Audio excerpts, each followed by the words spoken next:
सो हमने die hybrid cross किया था इससे पहले। मैं आपको एक बार फिर फटाफट दिखा देता हूँ, फिर अभी स्टार्ट करता हूँ। ये डाई हाइब्रिड क्रॉस था, राउंड येलो ग्रीन रिंकल्ड, दो कैरेक्टर एक साथ लिए थे, कंट्रास्टिंग कैरेक्टर एक साथ लिए थे, दैट्स व्हाई ये डाई हाइब्रिड था। एज यूजुअल F1 में डोमिनेंट कैरेक्टर आएगा और डोमिनेंट में हेट्रोजाइगोट बनेंगे। ये इसको पता कैसे करेंगे कि ये यही कॉम्बिनेशन है? इसके लिए हमें टेस्ट क्रॉस करना पड़ता है। तो हमने जैसे मोनो हाइब्रिड का टेस्ट क्रॉस किया था, वैसे आप चाहेंगे तो डाई हाइब्रिड का भी टेस्ट क्रॉस हो जाएगा। फिर आप उसकी सेल्फिंग करेंगे। गैमीट्स में 4 पॉसिबिलिटी हैं, 2 गैमीट पैरेंटल है, 2 रिकॉम्बिनेंट है, क्रॉसिंग ओवर करके दिखाया। 16 कॉम्बिनेशन हो गए चेकर बोर्ड में। इसमें 9 डिफरेंट टाइप्स के जेनेटिक मेकअप या जीनोटाइप्स हैं। नेक्स्ट पेज पे आपने ये बनाया था, यहाँ पे 9 डिफरेंट टाइप के जीनोटाइप्स लिखे हुए हैं। इसमें से शुरू के ये 4 डोमिनेंट है, लास्ट वाला रिसेसिव है। इसमें एक डोमिनेंट एक रिसेसिव है, इसमें एक रिसेसिव एक डोमिनेंट। तो ये दोनों पैरेंटल हो गए 9 और 1। तो नीचे आपने लिखा था कि पैरेंटल की फ्रीक्वेंसी 10/16, 2 रिकॉम्बिनेंट है 3 और 3, तो फिर ये हो गया 6/16। जीनोटिपिक फिनोटिपिक रेशियो भी गिवन। तो हमने डाई हाइब्रिड क्रॉस कंप्लीट कर लिया। डाई हाइब्रिड क्रॉस के बेस पे मेंडल ने जो कंक्लूड किया वो कहलाता है उनका fourth postulate. 3 mono hybrid cross पे बेस थे, फोर्थ पोस्टुलेट डाई हाइब्रिड पे बेस था, and that is independent assortment. Independent मतलब फ्री, असॉर्टमेंट का मतलब है combinations, recombination, arrangements.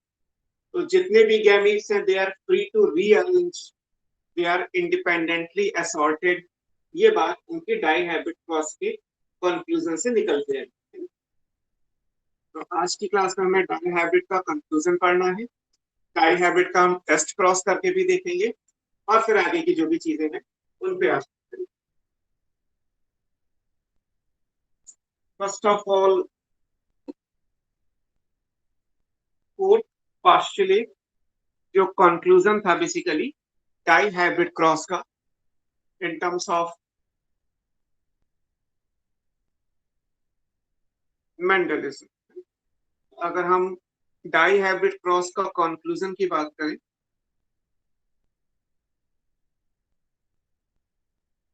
Die hybrid के बेस पे क्या कंक्लूड किया गया? That was the fourth postulate, और इसको नाम दिया गया इंडिपेंडेंट असॉर्टमेंट।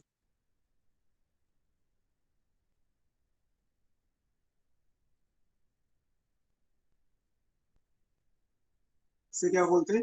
इंडिपेंडेंट असॉर्टमेंट बोलते हैं। This was the fourth postulate. किस चीज का इंडिपेंडेंट असॉर्टमेंट है? फैक्टर या एलील का। अब आप इसको फिर से समझो, क्योंकि 2-3 दिन हो गए हमें उस बात को पूरा किए हुए। इस फैक्टर्स या एलील का इंडिपेंडेंट असॉर्टमेंट कैसे हो सकता है? तो जैसे मान लीजिए आपने फॉर एग्जांपल क्या किया था, capital R small R capital Y small Y, ये हमारा F1 हाइब्रिड था। अगर आप पीछे क्रॉस में देखोगे तो क्या बनेगा? F1 हाइब्रिड बनेगा। अब इस F1 हाइब्रिड में जब हम गैमीट्स बनाते हैं, जब यहाँ पे गैमेटोजेनेसिस होगी, जब गैमीट का फॉर्मेशन होगा, तो पॉसिबिलिटी क्या है कि कैपिटल आर के साथ कैपिटल वाई जाए और स्मॉल आर के साथ स्मॉल वाई जाए। अगर ऐसा होता है तो ये तो पैरेंटल गैमीट्स हो गए, क्योंकि पेरेंट्स के भी गैमीट ऐसे ही बनेंगे, पैरेंटल टाइप्स बनेंगे। ऐसा कोई जरूरी था ना था कि दोनों जो डोमिनेंट कैरेक्टर है वो हम एक साथ लें। ये तो मेंडल ने चूज किया कि हम दोनों डोमिनेंट कैरेक्टर एक साथ लेंगे। जैसे इस क्रॉस को देखो, तो इसमें राउंड के साथ येलो यानी दोनों डोमिनेंट एक पेरेंट में है, और रिंकल्ड के साथ ग्रीन यानी दोनों रिसेसिव कैरेक्टर एक पेरेंट में। तो जब गैमीट बनाएंगे तो यहाँ लिखा है टाइप ऑफ गैमीट, यहाँ से क्या बनेगा? कैपिटल आर कैपिटल वाई, यहाँ से क्या बनेगा? Small R small. तो ऐसा नहीं होता, इट इज नॉट फिक्स यहाँ पे, क्योंकि प्योर थे पेरेंट्स, है ना, जेनेटिकली प्योर थे, 100% है, होमोजाइगस है, इसलिए यहाँ पे कोई और गैमीट नहीं बनेगा। लेकिन जब आप यहां से गैमीट बनाएंगे capital R small R capital Y small Y, तो यहाँ से पैरेंटल भी बनेंगे यानी ये वाला और ये वाला, और क्रॉसिंग ओवर अगर इन दोनों के बीच में हो गया तो एक डोमिनेंट के साथ एक रिसेसिव के साथ दूसरा डोमिनेंट, ये भी पॉसिबल है। तो capital R capital Y small Y ये तो पैरेंटल टाइप्स हो गए, कैपिटल आर के साथ स्मॉल वाई या स्मॉल आर के साथ कैपिटल वाई ये न्यू हो गए कॉम्बिनेशंस। इन्हीं को आपने रिकॉम्बिनेशन क्योंकि क्रॉसिंग ओवर कंसिडर किया है। टाइप्स, तो इसका मतलब ये हुआ कि जो भी फैक्टर या एलील थे they are free to recombine, है ना। ऐसा कोई फिक्स रूल नहीं है कि अगर दोनों डोमिनेंट एक पेरेंट में है तो आने वाली हर जनरेशन में दोनों डोमिनेंट एक ही पेरेंट में रहेंगे, या दोनों रिसेसिव एक पेरेंट में है तो आने वाली हर एक जनरेशन में दोनों रिसेसिव कैरेक्टर या रिसेसिव एलील एक साथ रहेंगे। क्रॉसिंग ओवर जब होगा तो ये भी चांसेस हैं कि एक डोमिनेंट के साथ एक रिसेसिव हो और एक रिसेसिव के साथ एक डोमिनेंट हो। तो यहाँ पे अगर आप इसको स्टेटमेंट की फॉर्म में समझें तो इंडिपेंडेंट असॉर्टमेंट क्या कहलाता है, फैक्टर्स जिनको आप एलील्स बोलोगे, है ना। फिर से याद दिला रहा हूँ, मेंडल जब तक पढ़ रहे हैं तब तक फैक्टर आगे यूजुअली एलील करके ही लिखा होगा। सो factors R allele present in a parent have chances to recombine freely. That means that is they are independently assorted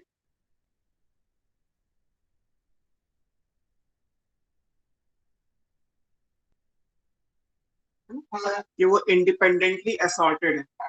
assortment का मतलब है अलग अलग होके और फिर उनकी कॉम्बिनेशन बनाने, और इंडिपेंडेंट मीन्स फ्री।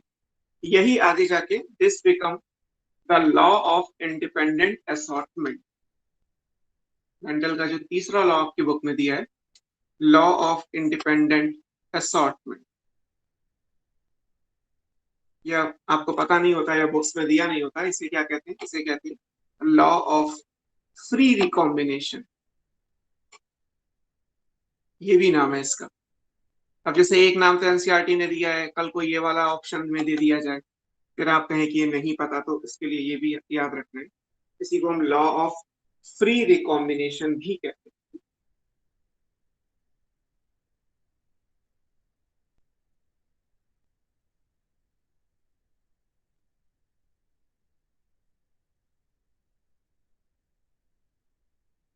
ठीक है,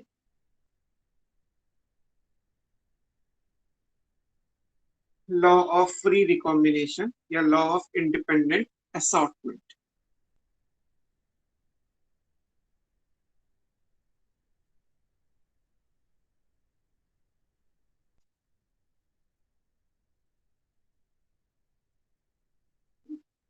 तो ये मेंडल के डाई हाइब्रिड क्रॉस का कंक्लूजन हो गया। अब बात करते हैं कि अगर जैसे क्रॉस में था ऑलरेडी कि हम F1 में यही आएगा, F1 हाइब्रिड का कॉम्बिनेशन ये है, ये कैसे पता चलेगा, क्योंकि मेंडल ने जब क्रॉस किया डाई हाइब्रिड तो उन्हें तो ये मिला कि F1 वाले जो है वो राउंड येलो है, राउंड येलो में वो होमोजाइगस राउंड येलो नहीं है, हेट्रोजाइगस राउंड येलो है। इस बात को कैसे कंफर्म किया गया होगा, अगेन इसके लिए टेस्ट क्रॉस किया गया, बट ये डाई हाइब्रिड का टेस्ट क्रॉस किया है ना। मोनो हाइब्रिड के टेस्ट क्रॉस का रिजल्ट क्या था, 1:1। तो डाई हाइब्रिड के टेस्ट क्रॉस का रिजल्ट क्या आता है, 1:1:1:1। कोई भी टेस्ट क्रॉस होगा, जो भी प्रोजेनी आएगी, 2 आए, 4 आए, 8 आए, 16 आए, सब 1:1:1:1 ऐसे करके ही लिखे जाते हैं। टेस्ट क्रॉस का मेन रिजल्ट ही यही है कि जो भी मिलेगा वो हमेशा बराबर मिलेगा ना। मैंने आपको टेस्ट क्रॉस से कुछ क्वेश्चंस दिए थे इसी एग्जाम में जो कल आपका टेस्ट हुआ है, तो उसमें भी आपको वही 1:1 अगर आपको लग रहा है कि 2 इंडिविजुअल बराबर मिल रहे हैं तो इसका मतलब वो टेस्ट क्रॉस का केस है। और टेस्ट क्रॉस में रिसेसिव पेरेंट तो फिक्स है ही, यूजुअली पूछा जाता है कि F1 कैसा होगा, तो F1 ऑलवेज हेट्रोजाइगस होगा, क्योंकि अगर किसी रिजल्ट में 1:1 या 1:1:1:1 आ रहा है, तो इसका मतलब है कि F1 हाइब्रिड हेट्रोजाइगोट है और रिसेसिव पैरेंट तो टेस्ट क्रॉस में फिक्स है। अगर आप डाई हाइब्रिड के टेस्ट क्रॉस की बात करें कि सर वो कैसे होगा, तो बना के दिखा देता हूँ तो आपको ये भी क्लियर हो जाएगा, है ना। ये कंक्लूजन कंप्लीट हुआ। अब इसके बाद आप, है ना, एक डाई हाइब्रिड का टेस्ट क्रॉस ले सकते हैं। डाई हाइब्रिड टेस्ट क्रॉस,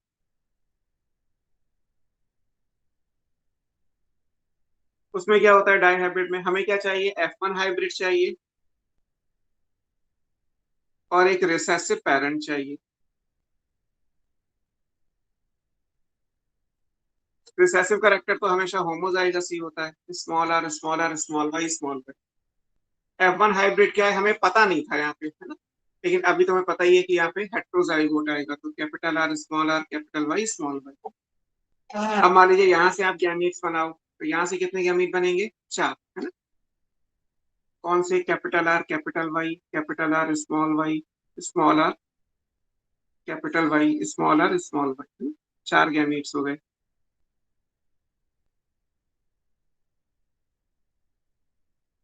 आप चेकर बोर्ड बना लीजिए चाहो। यहाँ से केवल एक ही गैमीट बनेगा, स्मॉल वाई। अब आप क्रॉस कर लीजिए, इसका क्रॉस इससे करेंगे तो capital Y small Y, small R small R capital Y small Y, R R Y Y. यही कॉम्बिनेशन है चेकर बोर्ड। अब इन कॉम्बिनेशन में आप देखो तो ये क्या है, आर और वाई कैपिटल कैपिटल है, तो ये हो गया हमारा राउंड येलो। यहाँ पे कैपिटल आर के साथ स्मॉल वाई है, तो राउंड तो रहेगा बट येलो नहीं आएगा। ये राउंड के साथ हो गया रिसेसिव करेक्टर यानी ग्रीन। यहाँ पे ये राउंड नहीं होगा, स्मॉल आर है, तो ये क्या है, रिंकल्ड। और वाई दे रखा है तो येलो, और ये क्या हो जाएगा, रिंकल्ड ग्रीन। और सब बराबर बने, और तो कुछ बने ही नहीं, तो रेशियो क्या हो गया, 1:1:1:1। डाइहाइब्रिड के टेस्ट क्रॉस का रेशियो क्या आएगा, 1:1:1:1।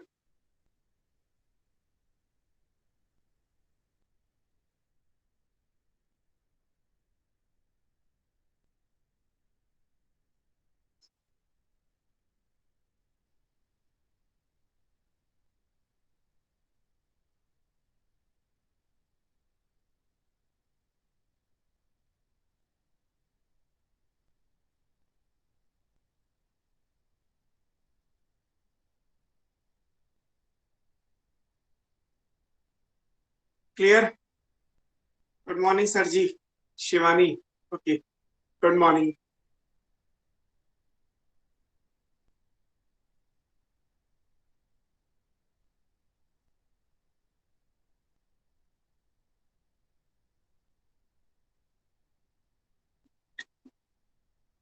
अभिषेक नमस्ते गुरु जी।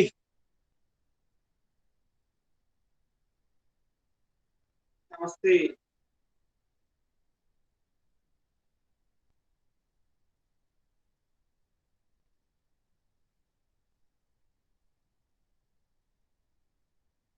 हो गया बेटे, डन।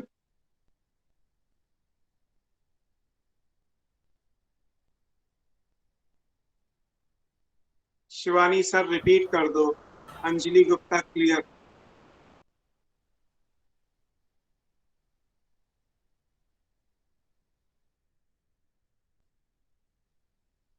ओके, भावना गुप्ता ज्वाइन, योगिता क्लियर।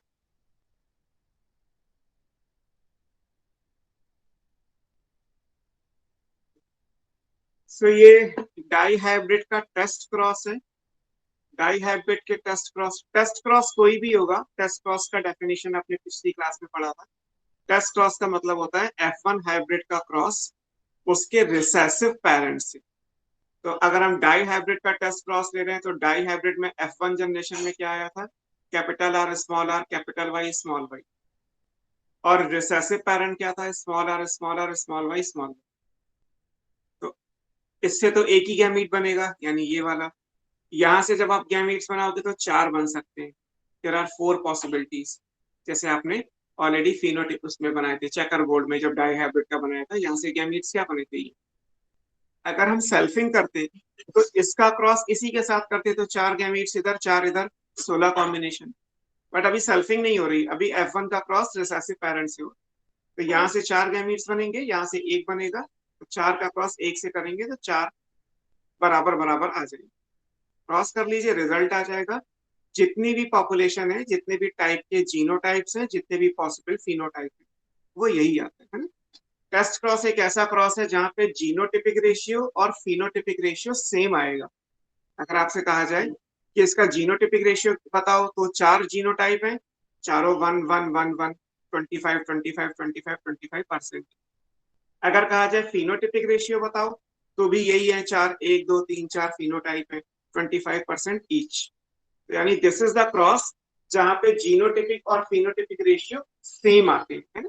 ऐसे क्वेश्चंस आपको मिलेंगे कि इनमें से किस क्रॉस के लिए जीनोटाइप और फिनोटाइप का रेशियो सेम होगा, तो आपको गिवन ऑप्शन में से टेस्ट क्रॉस ढूंढना है। अभी तक हमने यही पढ़ा है, आगे कुछ और भी आएंगे। ऐसे कौन कौन से क्रॉसेस हैं जहां पे जीनोटाइप और फिनोटाइप का रेशियो सेम आता है। अभी तक आपने जो पढ़ा दैट इज टेस्ट क्रॉस। अगर मोनोहाइब्रिड का है तो 1:1, और फिनोटिपिक रेशियो में आपने टॉल एंड डॉफ लिखा था। और अगर डाई हाइब्रिड का टेस्ट क्रॉस है तो 1 1 1 1, और उसके फिनोटिपिक में लिखा है round yellow, round green, wrinkled yellow, wrinkled green.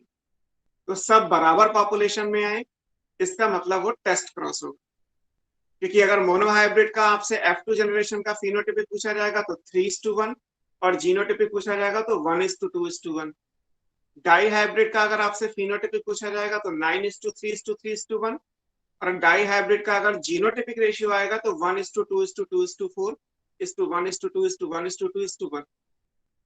तो यानी कि जीनोटिपिक और फिनोटिपिक रेशियो सेम किस में आ रहा है, सेम आ रहा है टेस्ट क्रॉस के लिए, है ना। तो अभी आपके लिए एक ये इंपॉर्टेंट चीज हो गई कि test cross is the cross जहां पे जीनोटिपिक और फिनोटिपिक रेशियो सेम आता है। क्लियर। आगे के कुछ क्वेश्चंस पे चलते हैं।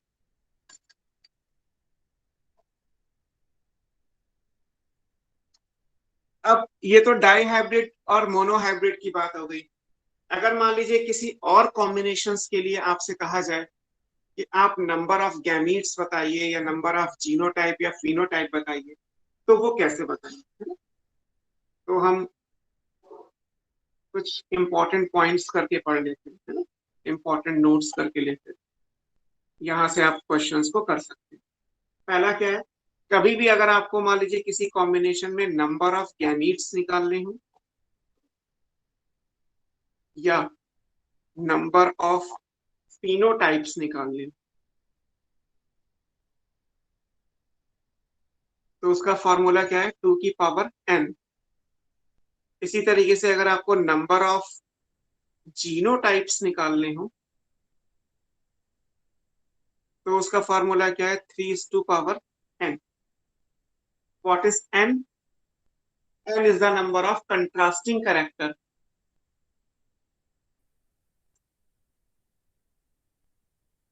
पेपर भेज रहे हैं, किसी में भी कर लो, सब पे कोई WPS पे कर लो। तो n क्या है, n is the small n।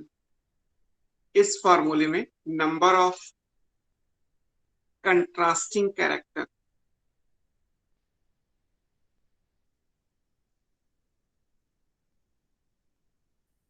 या आप इसको बोल सकते हो हेट्रोजाइगोट्स। किसी भी कॉम्बिनेशन में हेट्रोजाइगोट कितने हैं, किसी भी कॉम्बिनेशन में कंट्रास्टिंग कैरेक्टर्स कितने हैं, वो आपको काउंट करने हैं, दैट इज n। और फिर अगर आपसे कहा जाए कि उसमें नंबर ऑफ गैमीट या नंबर ऑफ जीनोटाइप या नंबर ऑफ फिनोटाइप पता करो, तो आप पता कर सकते हैं। ये एक जनरल फॉर्मूले से, जैसे मान लीजिए अगर हम इसको एग्जाम्पल में लेके हमने लाइक मोनोहाइब्रिड क्रॉस या डाई, बेटा just a minute,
so for any combination अगर हम गैमीट्स फिनोटाइप या जीनोटाइप्स कैलकुलेट करना चाहते हैं तो कैसे करेंगे? उसके लिए जैसे मान लीजिए आपने भी सिंपल पढ़ा कि डाई हाइब्रिड क्रॉस है, मैं आपको एक कॉम्बिनेशन देता हूँ capital R capital Y small. अब आपको यहाँ से बताना है कि नंबर ऑफ गैमीट्स कितने होंगे। तो आपको देखना क्या है, नंबर ऑफ कंट्रास्टिंग कैरेक्टर कितने हैं या हेट्रोजाइगोट्स कितने हैं। तो इस कॉम्बिनेशन में एक ये हेट्रोजाइगोट है कैपिटल आर स्मॉल आर, है ना, एक ये हेट्रोजाइगोट है। तो नंबर ऑफ हेट्रोजाइगोट यानी इसके हिसाब से कहा जाए तो n इक्वल टू कितना हुआ 2। और अगर n इक्वल टू 2 हुआ तो नंबर ऑफ गैमीट्स कितने आएंगे 2 की पावर 2 यानी कि 4। नंबर ऑफ जीनोटाइप कितने आएंगे 3 की पावर 2 यानी 3 इंटू 3 इक्वल्स टू 9। अगर आपको याद हो तो आपने 4 गैमीट्स बनाए हैं, 4 फिनोटाइप्स बनाए हैं, 9 जीनोटाइप्स बनाए हैं किसी dihybrid cross. Are you getting my point? मैंने आपको समझाया कि यहाँ से आपको n निकालना है, n is the number of contrasting character. मान लीजिए आपकी बुक में ये एग्जाम्पल दिया है तो यहाँ पे n इज इक्वल टू 2 आएगा because we have 2 contrasting characters, एक कैपिटल आर स्मॉल आर है, एक कैपिटल वाई स्मॉल वाई। अब इस केस में अगर n इज इक्वल टू 2 है तो नंबर ऑफ गैमीट्स कितने आएंगे 2 की पावर 4। तो डाई हाइब्रिड क्रॉस में आप गैमीट कितने बनाते हो 4। फिनोटाइप्स कितने आएंगे 2 की पावर 2 यानी कि 4। तो फिनोटाइप्स कितने थे 4, 1 2 3 4, 9 3 3 1। जीनोटाइप कितना आएगा 3 की पावर n यानी 3 की पावर 2। 3 की पावर 2 मींस टोटल 9। तो 9 डिफरेंट टाइप के आपने ये जीनोटाइप्स बनाए हुए। तो इस तरीके से आप इन चीजों को सॉल्व कर सकते हो। एक दूसरा एग्जांपल देख सकते हैं, like we have capital A small B C D. अब बताओ इसमें m की वैल्यू कितनी है और m की वैल्यू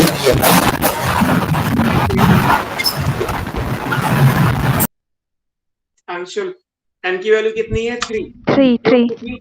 ये वाला तो होमोजाइगस है, ये तो देखना नहीं है। ये हेट्रोजाइगोट है, ये हेट्रोजाइगोट है, ये हेट्रोजाइगोट है। तो यहाँ पे n की वैल्यू कितनी हो गई 3। अब अकॉर्डिंगली आप आंसर कर लेंगे। नंबर ऑफ गैमीट्स आ जाएंगे 9।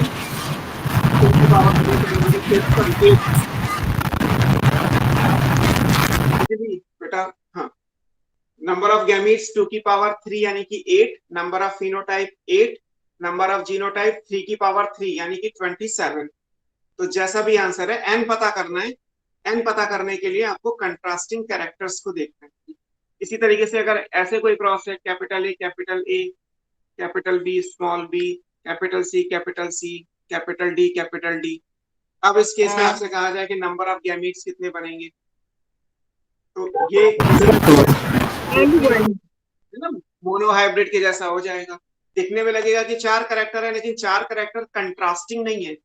और मोनो हाइब्रिड में आपको कंट्रास्टिंग करेक्टर या हेट्रोजाइगोट्स ढूंढने तो वो केवल एक ही है, n की पावर 1 करके आप नंबर ऑफ गैमीट या जीनोटाइप फिनोटाइप जो कैलकुलेट करना चाहें कर सकते हैं। तो ऐसे कुछ क्वेश्चंस मिलेंगे जिसमें एक रैंडम आपको देखना है। आप ये बस समझिए कि ये 5 कैरेक्टर है या 4 कैरेक्टर्स हैं और फिर इतना तो सर ने पढ़ाया नहीं है, आपको सिर्फ इसमें से हेट्रोजाइगोट देखना है, बाकी को इग्नोर करना है। तो उस पॉइंट ऑफ व्यू से आपका सॉल्व हो जाएगा। तो एक तो ये याद रखना है आपको पॉइंट्स।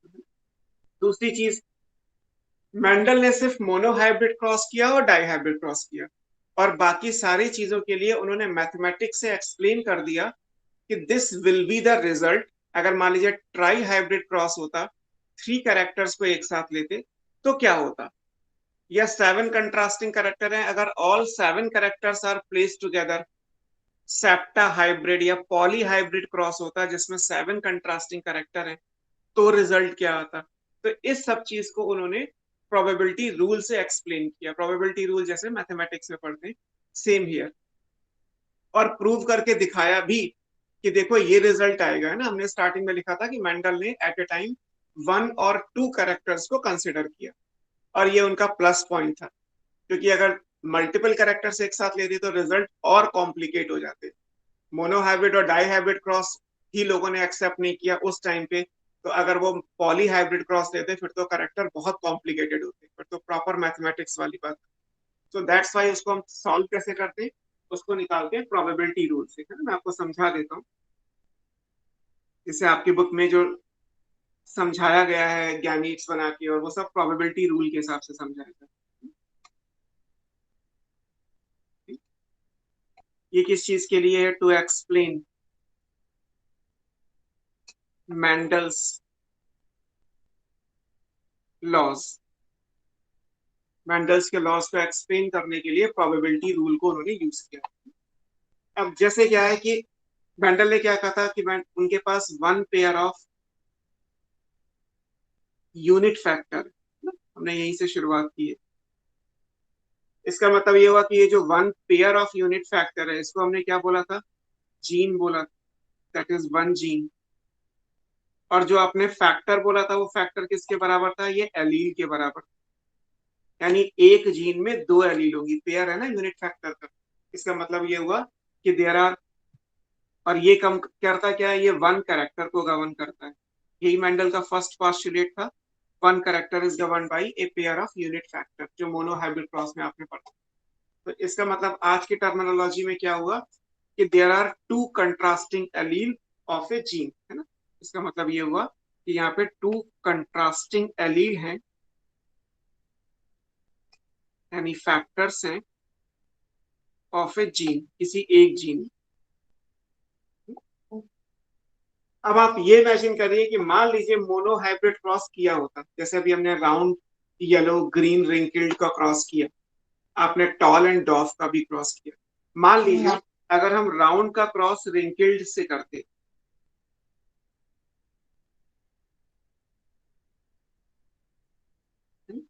राउंड मतलब कैपिटल आर का क्रॉस स्मॉल आर से करते, तो हमें F2 का फिनोटिपिक रेशियो क्या मिलता? बताओ। F2 जनरेशन में फिनोटिपिक रेशियो क्या आएगा अगर राउंड का क्रॉस रिंकल्ड से किया जाए तो?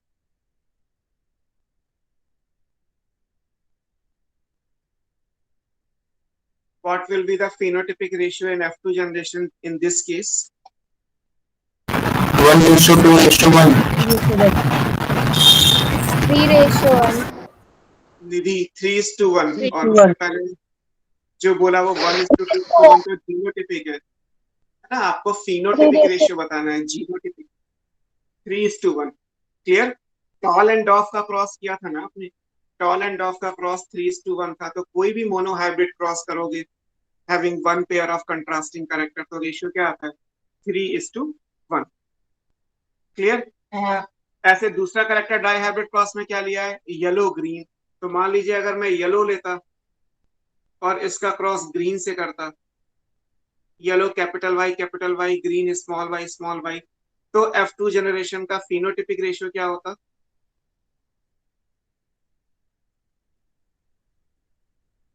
अभी भी ये क्या आता? 3:1 आता, 3 to सेम ही आता ना। कोई भी मोनो हाइब्रिड क्रॉस करोगे तो क्या होगा? सेम आएगा। अब मान लीजिए एक बार में एक काम किया 3:1 आया, दूसरे बार में दूसरा काम किया 3:1 आएगा। अगर दोनों काम को एक साथ करें, येलो राउंड को क्रॉस करा दें रिंकल्ड ग्रीन से, डाई हाइब्रिड क्रॉस जैसे आपने कराया, round yellow into wrinkled green, तो F2 का फिनोटिपिक रेशियो क्या आएगा? मैं नेक्स्ट पेज पे ले जाता हूँ इसे। अगर मान लीजिए फिर ये होता कि हम राउंड और येलो एक साथ ले लें, तो कैपिटल वाई, इसका क्रॉस कराना है रिंकल्ड और ग्रीन के साथ, दोनों कैरेक्टर एक साथ ले लिए गए, RRYY, तो F2 का फिनोटिपिक रेशियो क्या है बताइए? कार्डबोर्ड सीधा कर लो. 9:3. 9:3:1. 9:3:1। यानी दो मोनो हाइब्रिड क्रॉस अलग अलग ले और एक डाई हाइब्रिड क्रॉस एक साथ करें, तो मैथमेटिक्स के हिसाब से क्या होगा कि ये उसका प्लस के हिसाब से कहलाएगा। अब जैसे मोनो हाइब्रिड क्रॉस की अगर हम बात करते हैं कि कोई भी मोनो हाइब्रिड क्रॉस है,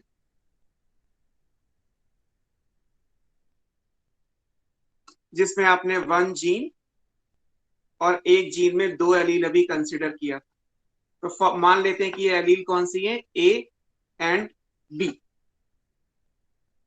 ये एलील कौन सी है? ए और बी।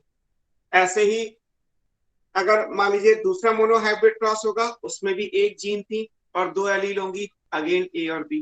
तो इसका मतलब ये हुआ कि अगर हम ए प्लस बी को मल्टीप्लाई कर दें ए प्लस बी से, जिसे आप लिखते हैं ए प्लस बी का स्क्वायर, तो ये कितना आता है? This is A square plus B square plus 2ab। यही तो करते हैं बाइनोमियल एक्सप्रेशन।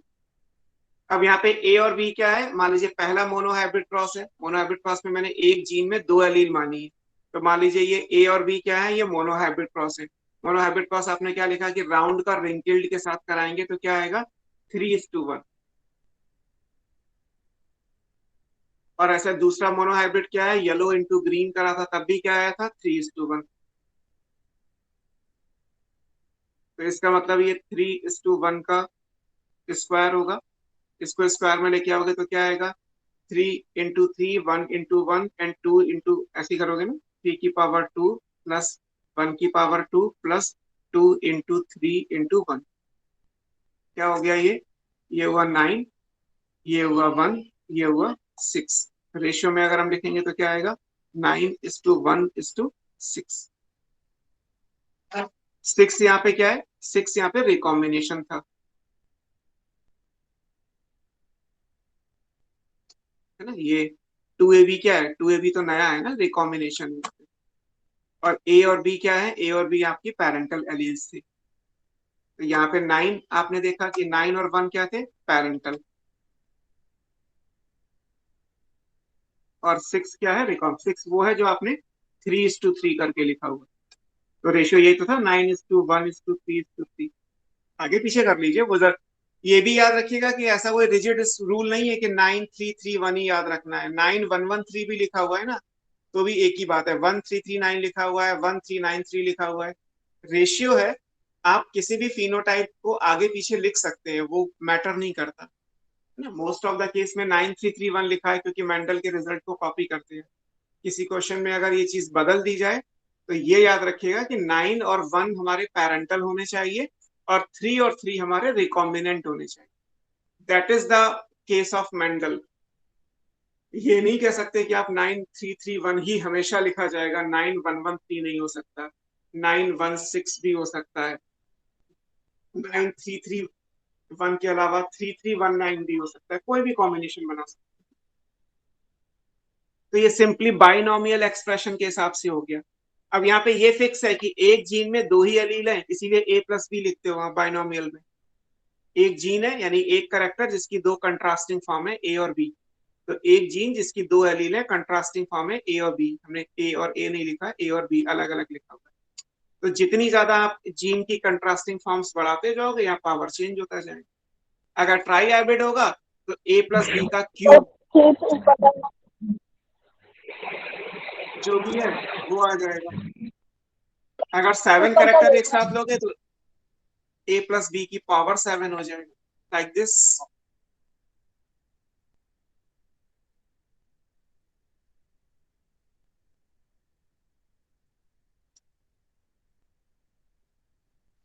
हो गया।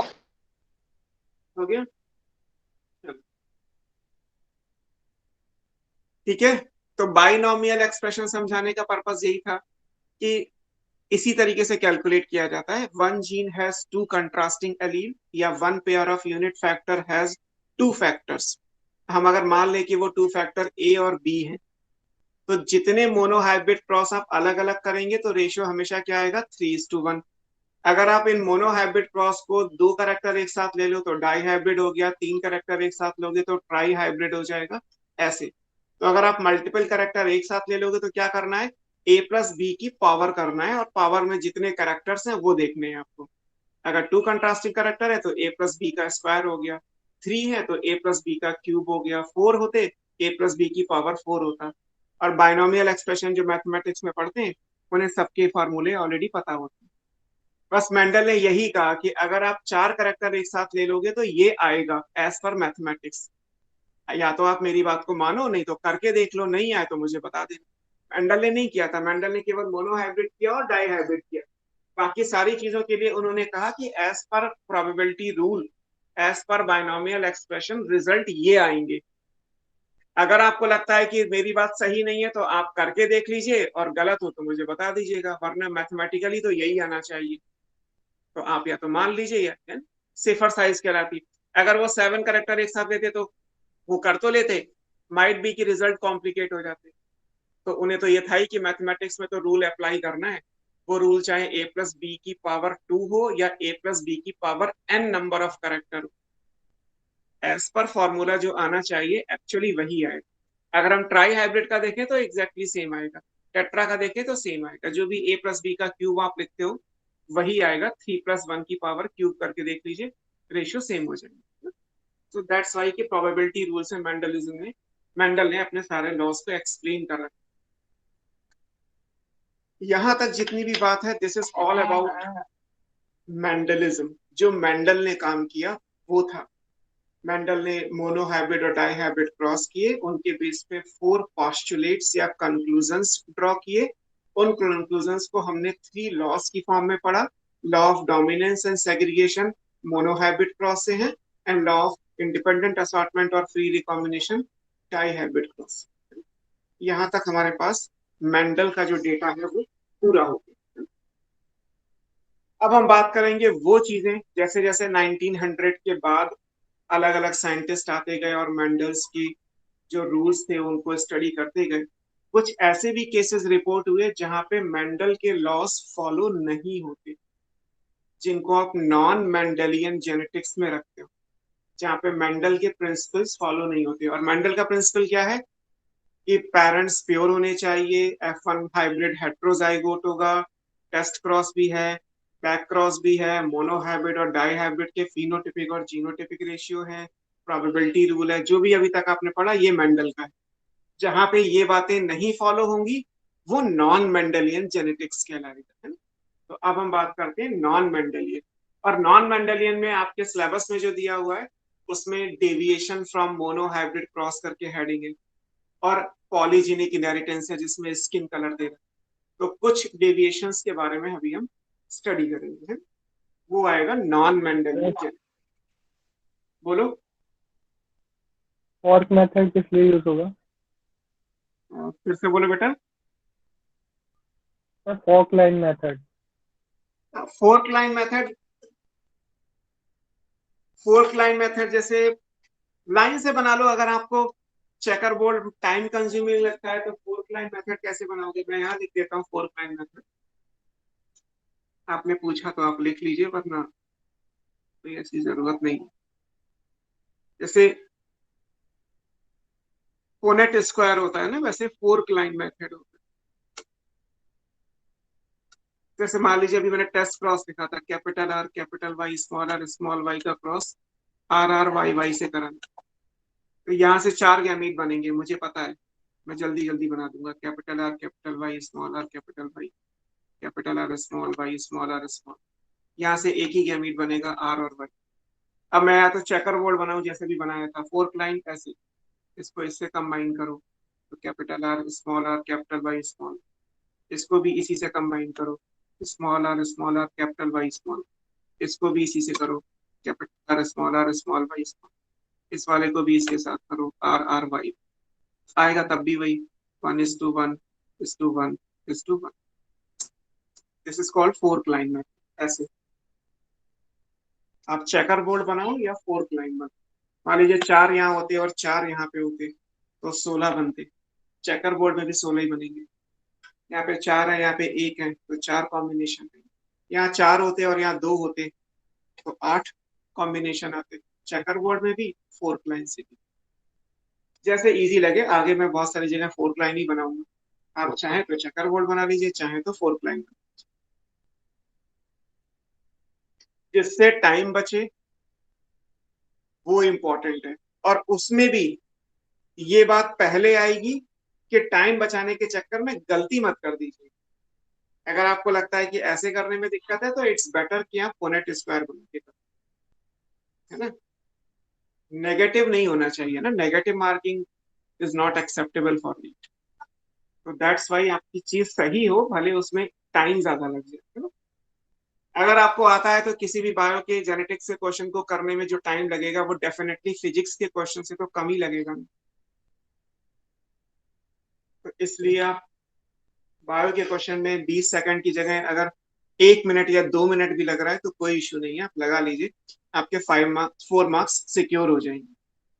फिजिक्स के क्वेश्चन को जो आपको नहीं आता होगा दिमाग लगा के करने में आपको 5 से 6 मिनट भी लग सकते।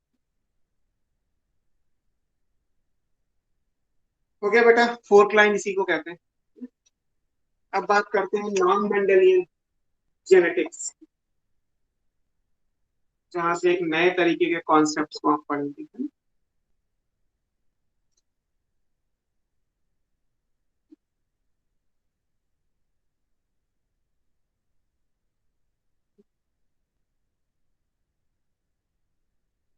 नॉन मेंडेलियन जेनेटिक्स, जहां पे मेंडल के लॉस फॉलो नहीं होते। अब इसमें आपकी बुक में जो हेडिंग दी हुई है वो इस तरीके से दी। नॉन मेंडेलियन में हमें बेसिकली जो पढ़ने हैं वो मोनो हाइब्रिड क्रॉस के ही डेविएशन पढ़ रहे हैं। तो आपकी बुक में लिखा है deviations of monohybrid cross और one gene interaction. Monohybrid cross को वन जीन इंटरेक्शन ही कहते हैं।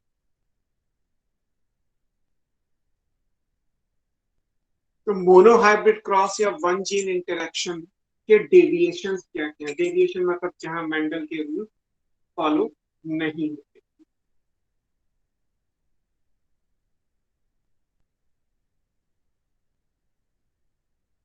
अब याद करो, मेंडल का पहला पॉस्टुलेट आपने क्या पढ़ा था? मेंडल की फर्स्ट फाइंडिंग में क्या पढ़ा था? मेंडल की फर्स्ट फाइंडिंग में आपको लिखाया था कि one pair of unit character, unit factors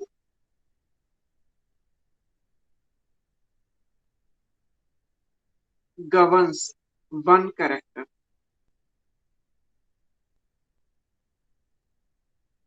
one pair of unit factors govern one character. अब अगर वन पेयर है तो इसको आपने नाम दिया अभी जीन, और जो फैक्टर होते हैं वो एलील। ये मेंडल ने कहा था। अब क्या इसका कोई डेविएशन है? क्या कोई ऐसी चीज है जहां पे ये लाइन फॉलो नहीं होती? अभी तक तो फॉलो हो रही थी क्योंकि हम मेंडल के हिसाब से। देखो क्या क्या डेविएशन आने वाले।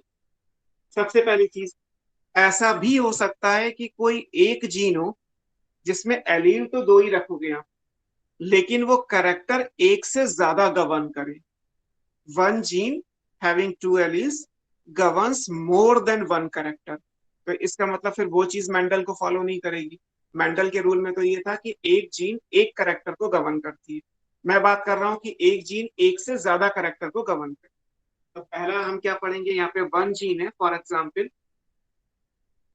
जिसमें टू एलील्स होंगी। बट ये क्या करेंगे, it governs expression of more than one character, एक से ज्यादा कैरेक्टर्स होंगे।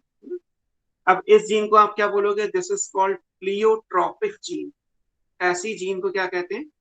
प्लियोट्रॉपिक जीन कहते हैं। तो हमें प्लियोट्रॉपी फिनोमिना हो गया, या gene is called pleiotropic gene. Pleiotropic gene वो होती है जो एक से ज्यादा कैरेक्टर को गवर्न करती है। तो एक आपको ये पढ़ना है।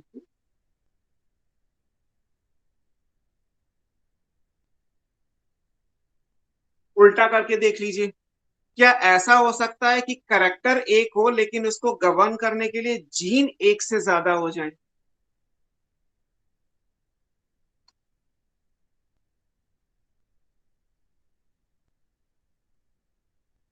मोर than one genes govern one character. Reverse, एक करेक्टर एक जीन की जगह एक करेक्टर एक से ज्यादा।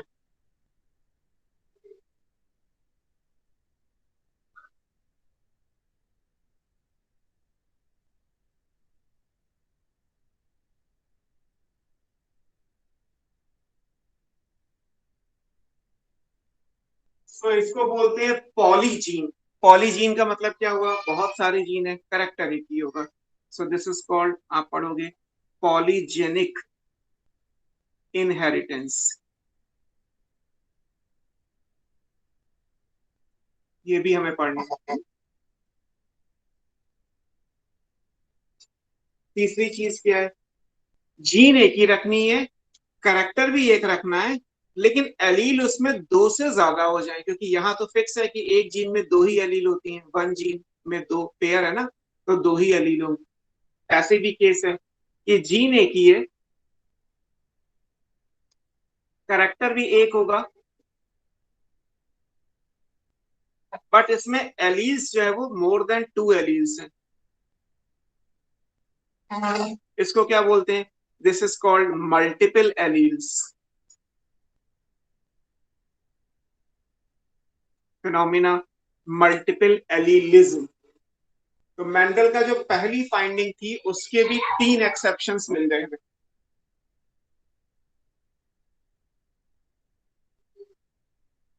फॉर एग्जाम्पल ब्लड, हाँ ब्लड ग्रुप इनहेरिटेंस पढ़ेंगे इसमें एग्जाम्पल, हाँ और भी एक दो याद दिला दूंगा, ब्लड ग्रुप का आपकी बुक में दिया हुआ। तो हमें एक एक करके इनको भी डिस्कस करना है, प्लियोट्रॉपी, पॉलीजेनिक, मल्टीपल एलीलिज्म। अगर ये आता है कि ये तीनों किस बात के डेविएशन है, तो वो भी आपके सामने लिखा है। These are the deviation of Mendel's first postulate, which is one gene या one pair of unit factor having two factor or alleles governs one trait or character। तो पहले जो पोस्टुलेट थे उसके ये तीन एक्सेप्शन है, अभी हम इन तीनों को एक एक करके डिस्कस करते हैं। फिर आता है मेंडल का दूसरा, मेंडल ने दूसरा पोस्टुलेट क्या बोला था, डोमिनेंस एंड रिसेसिवनेस, कि F1 में जो कैरेक्टर अपीयर होगा that will be dominant trait और कैरेक्टर, उसकी प्रेजेंस में जो एक्सप्रेस नहीं होगा that one is called recessive. तो जो फर्स्ट था कि F1 में डोमिनेंस आएगा, F1 हमेशा डोमिनेंस को शो करता है, जिसको आपने आगे लॉ ऑफ डोमिनेंस करके भी पढ़ा। अब इसमें क्या क्या एक्सेप्शन है, इसमें भी एक्सेप्शन है। ऐसा भी हो सकता है कि F1 में एक ऐसा कैरेक्टर आ जाए जो किसी भी पेरेंट से मैच ना करता हो, एक नया कैरेक्टर आ जाए, जैसे रेड और व्हाइट को क्रॉस कराया और ग्रे आ गया, है ना, ब्लैक और व्हाइट को क्रॉस कराया और ब्लू आ गया, रेड और व्हाइट को क्रॉस कराया और पिंक आ गया। तो एक ऐसा कैरेक्टर F1 में आ जाए जो किसी भी पेरेंट से मैच ना करता हो। जरूरी नहीं है कि मिक्स करके ही आएगा, कि रेड और व्हाइट को मिलाओगे तो पिंक आएगा, समझ में आता है, ब्लैक और व्हाइट को मिलाओगे ग्रे आता है, ये भी समझ में आता है। बट अगर आप ब्लैक और व्हाइट को मिलाओ और ब्लू आ जाए तब भी वो यही कहलाएगा। यहाँ पे डेफिनेशन ये नहीं है कि करेक्टर मिक्स होंगे, यहाँ पे डेफिनेशन ये है कि करेक्टर एक नया आएगा। F1 में जो आएगा that shows a new phenotype।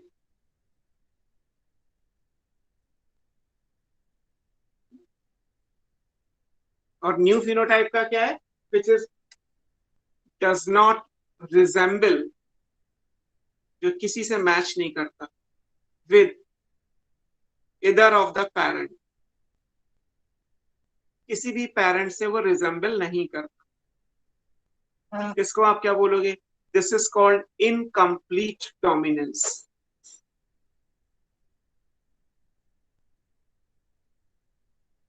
तो हमें इनकम्प्लीट डोमिनेंस भी पढ़ना। इनकम्प्लीट डोमिनेंस में F1 में एक ऐसा फिनोटाइप आएगा जो किसी भी पेरेंट से मैच नहीं करता। एक ये भी पॉसिबिलिटी हो सकती है कि F1 में दोनों ही आ जाएं, रेड और व्हाइट को क्रॉस कराया तो पिंक आता तो ये बनता इनकम्प्लीट, लेकिन एक ऐसा फ्लावर मान लीजिए बन जाए जिसमें रेड कलर भी आ रहा है व्हाइट भी आ रहा है बिना मिक्स करे, मतलब दोनों आ रहे हैं, उनमें से कोई डोमिनेंट नहीं है कोई रिसेसिव नहीं है, दोनों ही एक दूसरे के साथ प्रेजेंट होते हैं। तो ये भी आ सकता है कि F1 में both the parental phenotypes appear हो जाए, both parental phenotypes will appear। अगर ऐसा होगा तो दोनों ही प्रेजेंट हो जाएंगे, इसको बोलते हैं कोडोमिनेंस। कोई रिसेसिव नहीं है, कोई डोमिनेंट नहीं है, आपस में दोनों क्या कहलाएंगे, कोडोमिनेंट कहलाएंगे, फिनोमेना कोडोमिनेंस बन जाएगा।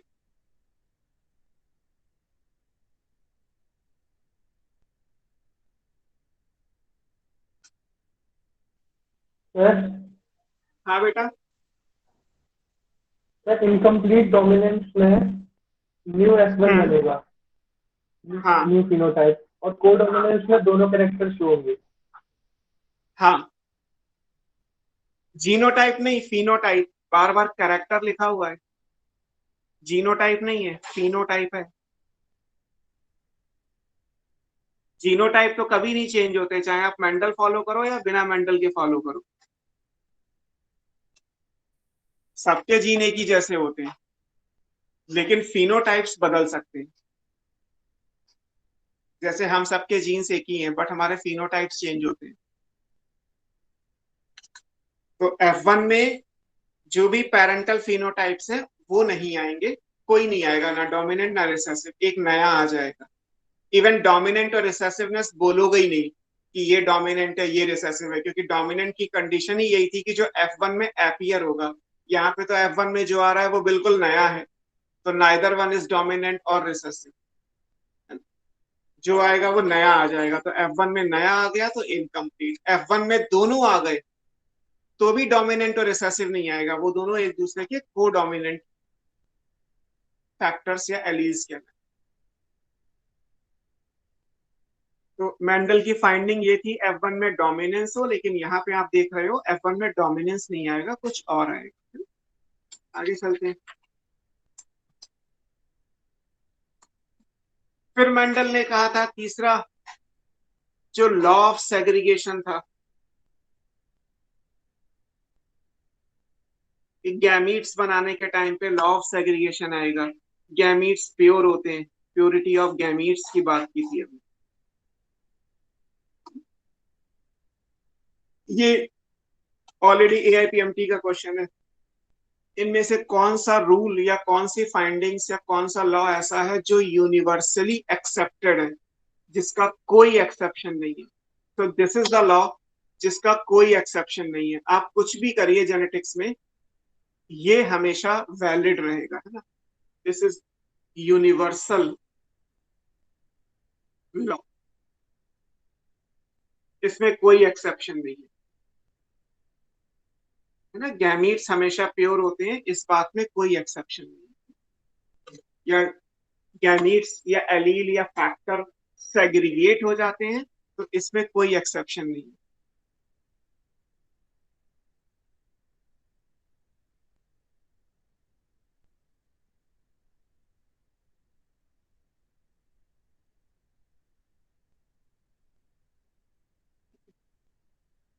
फिर मेंडल ने क्या कहा था कि अगर मोनोहाइब्रिड क्रॉस है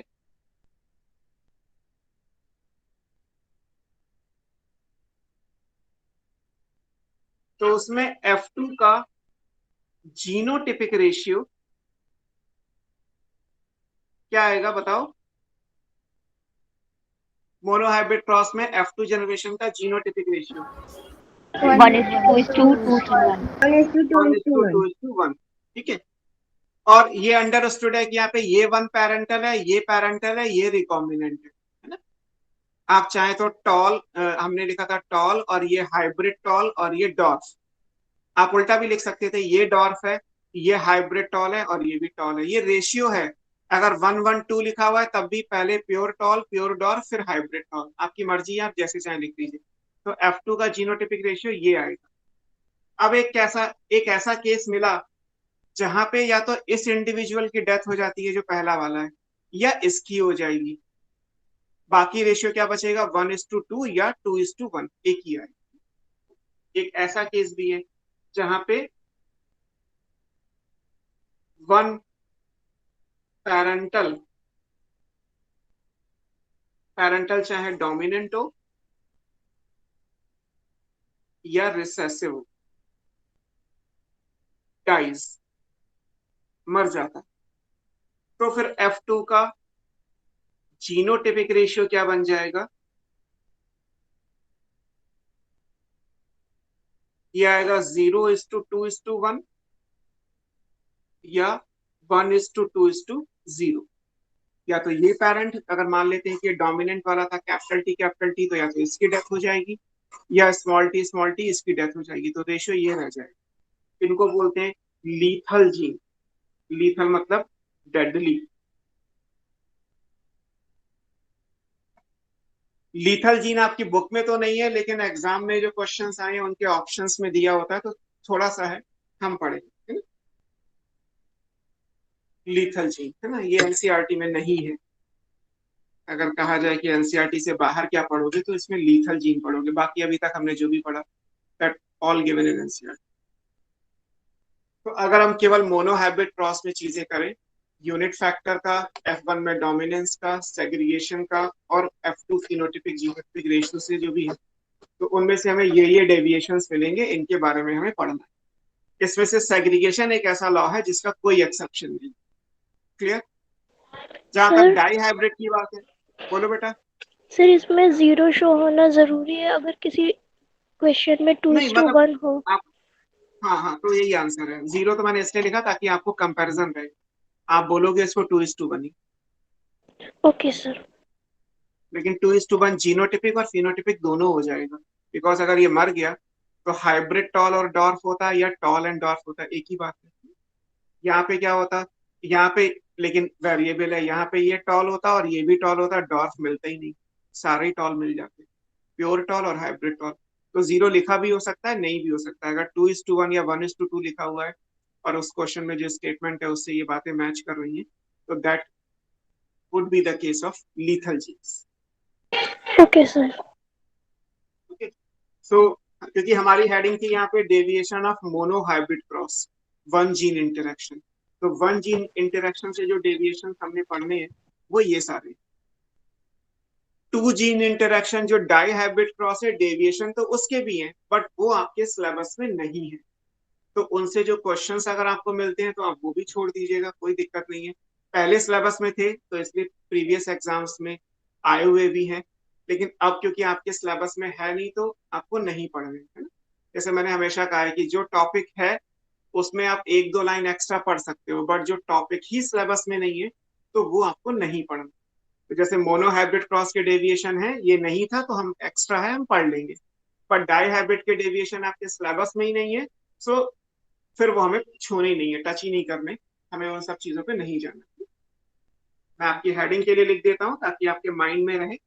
अगर आप डेविएशंस पढ़ेंगे, ऐसा नहीं है कि डेविएशन यहाँ पे नहीं है, deviations of dihybrid cross,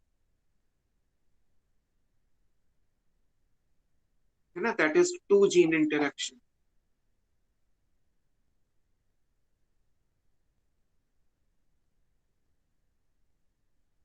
ये आपको नहीं पढ़ने हैं, these are not part of your syllabus.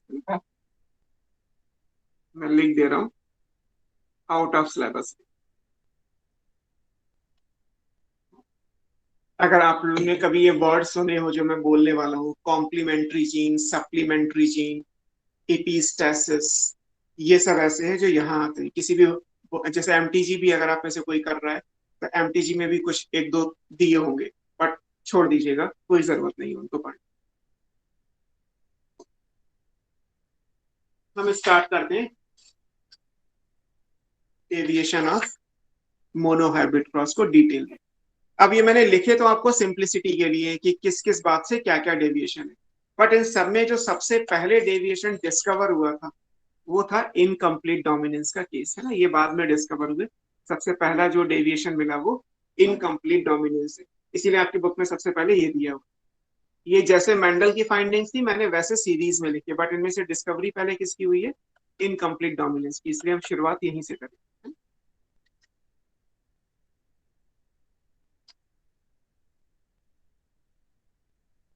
So we have, sir हाँ बेटा बोलो। सर लीथल जीन एक बार रिपीट कर दीजिए।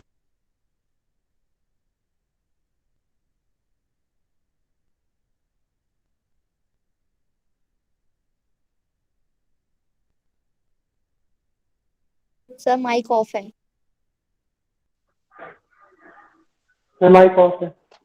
ओके ओके, दिख गया मुझे।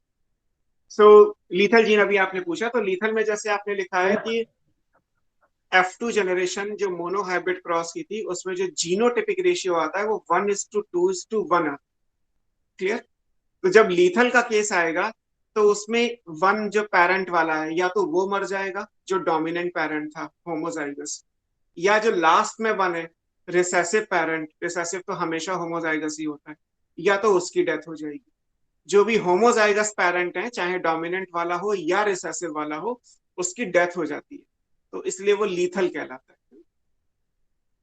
बाकी अभी ओके सर। एग्जाम्पल आप पढ़ोगे तो आपको समझ में आ जाएगा, कुछ आज ही कंप्लीट कर देंगे। सबसे पहले वो जो सबसे पहले डिस्कवर हुआ, this is called incomplete dominance. Incomplete बोल सकते हो या पार्शियल डोमिनेंस भी बोल सकते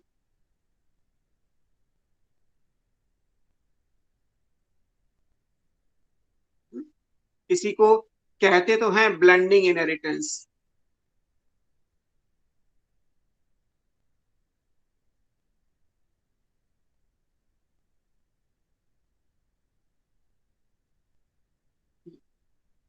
इनकम्प्लीट डोमिनेंस या पार्शियल डोमिनेंस। और डेफिनेशन यहाँ पे क्या होगा, दोबारा नहीं लिख रहा, अभी आपने लिखी थी, F1 will produce a new phenotype. F1 में जो भी आएगा वो नया आएगा, याद रहेगा ना, ये लिखा हुआ है यहाँ पे, F1 will produce a new phenotype that does not resemble with either of the parental phenotype, है ना, किसी भी पेरेंट से वो रिजेंबल नहीं करेगा और एक नया आएगा, तो दैट्स वाई ये चीज है। दो एग्जांपल एनसीईआरटी से लेते हैं और बाकी आप कोई भी मान सकते हो, डेफिनेशन को याद रखो, उससे आपके जिन, जैसे आपने पेपर पेपर जितने भी जेनेटिक्स के क्वेश्चन थे सबके हो गए, अभी जो कल टेस्ट हुआ था, बताओ कल के टेस्ट में जो जेनेटिक्स के क्वेश्चंस थे, 25 क्वेश्चंस जेनेटिक्स के, और आई थिंक उसमें से शायद 5 या 6 क्वेश्चंस ऐसे होंगे जो आपको लगा हो कि टफ है या नहीं हो पाए हो, बट जितना मैंने पढ़ाया था उसी से वो हो गया सब। Yes sir. अच्छी बात है। टेस्ट क्रॉस वाले क्वेश्चंस थे जो कुछ न्यूमेरिकल टाइप से आपको मिले होंगे, तो हो गए तो ठीक है। तो इसी तरीके से यहाँ पे भी है कि इनकम्प्लीट डोमिनेंस में मान लीजिए हम रेड एंड व्हाइट पढ़ेंगे और पिंक आ जाएगा, तो ये तो आपकी बुक की लैंग्वेज हो गई, बुक का एग्जाम्पल हो गया स्नैपड्रैगन प्लांट का। अगर कल को ऐसा आ जाए कि एक करली हेयर वाला है और एक स्ट्रेट हेयर वाला है, और या कोई और करेक्टर आप ले लीजिए, लाइक एक टॉल प्लांट था और एक डॉर्फ प्लांट था, या एक प्लांट है जिसकी लीफ का साइज बड़ा है और एक प्लांट है जिसकी लीफ का साइज छोटा है, F1 जनरेशन में इंटरमीडिएट साइज की लीफ आ गई, तो ये किस चीज को शो करता है, तो F1 में इंटरमीडिएट साइज आ गया, तो इसका मतलब ये नया हो गया, दोनों पेरेंट से तो मैच नहीं कर रहा, यानी ये इनकम्प्लीट डोमिनेंस होगी।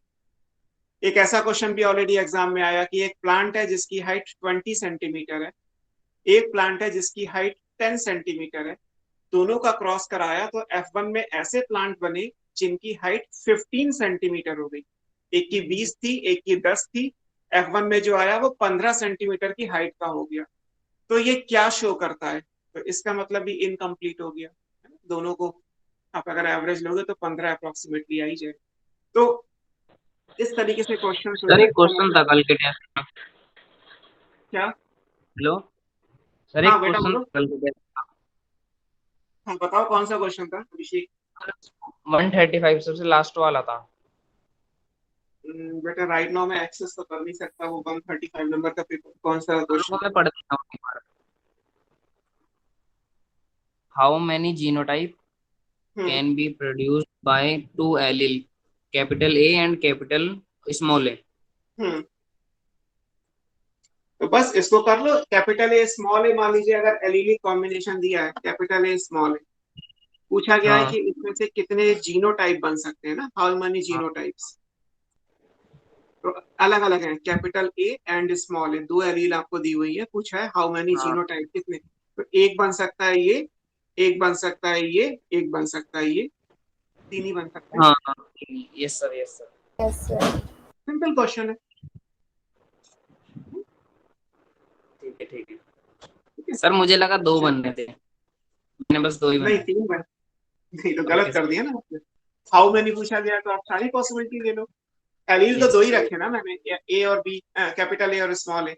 अब उसमें पॉसिबिलिटी आपको सारी देखनी है, यस सर, वो थोड़ा जल्दी जल्दी में हो गया ना, वैसे तीन ही। बस जल्दी नहीं करनी है ना। जल्दी ही नहीं करनी है। और स्पेशली जेनेटिक्स के दो चैप्टर हैं, प्लांट फिजियोलॉजी में फोटोसिंथेसिस रेस्पिरेशन है, और एनाटॉमी है।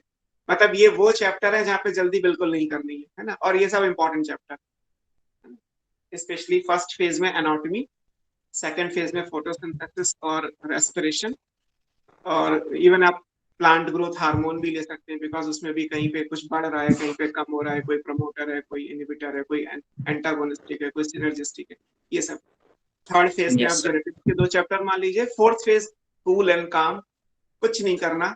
जल्दी करोगे तब भी वही आंसर आएगा, देर लगाओगे तब भी वही आएगा, बिकॉज बाहर का कुछ पढ़ना ही नहीं है उसमें। Yes sir. तो बस उस चैप्टर पे फोकस कर लीजिए, अपने आप आपका सॉल्व हो जाएगा। हम ओके इनकम्प्लीट सर। डोमेन की बात करते हैं, सीधे सीधे एग्जाम्पल पे चलते हैं। डेफिनेशन आपको मैंने पहले ही लिख दी। F1 will produce a new phenotype that does not resemble with either of the parental phenotype, जो किसी भी पेरेंट से रिजेंबल ना हो। पहला एग्जांपल आपकी बुक में जो दिया है that is flower colour. Flower का कलर है in snapdragon plant. Snapdragon को डॉग फ्लावर प्लांट भी कहते हैं। किसी ने देखा हो तो गुड, नहीं तो कोई बात नहीं। जाड़ों में लगता है, रेड और व्हाइट कलर के फ्लावर्स आते हैं। इसका बोटेनिकल नेम क्या है? एंटीरियम, ANTIRRHIUM, एंटीरियम मैजस।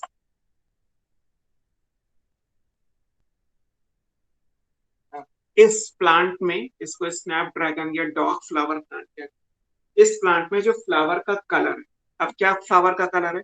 एक रेड कलर के फ्लावर वाली वैरायटी है, एक व्हाइट कलर के फ्लावर वाली वैरायटी है। ये पेरेंट यानी पी हो गए। Capital R, capital R, small R, small are.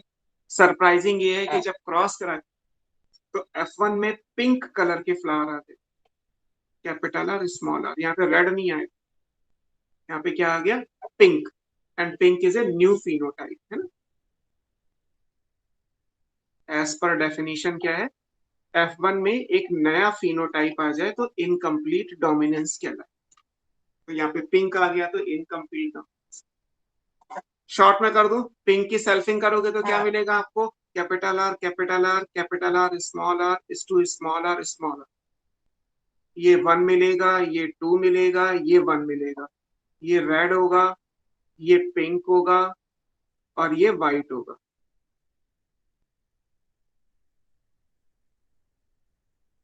या चेकर बोर्ड बना के आप अपने आप कर सकते हो, फोर्क लाइन करना चाहो अपने आप कर सकते हो। आएगा तो यही ना। जीनोटाइप कभी नहीं चेंज होते हैं ना, मैंने अभी आपको थोड़ी देर पहले बोला था, दोबारा बोल रहा हूँ। किसी भी डेविएशन में जीनोटाइप कभी नहीं चेंज होंगे। जो चेंज होगा दैट इज द फिनोटाइप। तो यहाँ पे मान लीजिए अगर capital T, capital T, capital T, small T था, तो ये मिला के टॉल हो गया था, इसलिए 3:1 आ गया था फिनोटिपिक, और 1:2:1 रहा था जीनोटिपिक। तो जीनोटिपिक रेशियो तो सेम ही रहा, चाहे आप F1 का, चाहे आप F2 का मोनोहैबिट क्रॉस का जीनोटाइप लिखो, या F2 का इनकम्प्लीट डोमिनेंस का जीनोटिपिक रेशियो लिखो, वो तो हमेशा 1:1 ही रहेगा। फिनोटाइप बदल गया। यहाँ पे फिनोटाइप रेड, पिंक और व्हाइट हो गया, जबकि वहां पे सिर्फ टॉल एंड डॉर्फ मिला। अब ये दूसरा एग्जाम्पल हो गया आपके लिए, जिसमें जीनोटिपिक रेशियो भी 1:1 आ रहा है और फिनोटिपिक रेशियो भी 1:1 आ रहा है। क्लियर? ये जो F2 का रेशियो लिखा है, ये क्या है? ये जीनोटिपिक भी है और फिनोटिपिक भी यही है।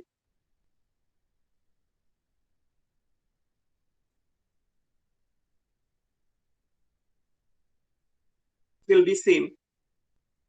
जीनोटिपिक और फिनोटिपिक रेशियो सेम रहेगा, रेड, पिंक, व्हाइट।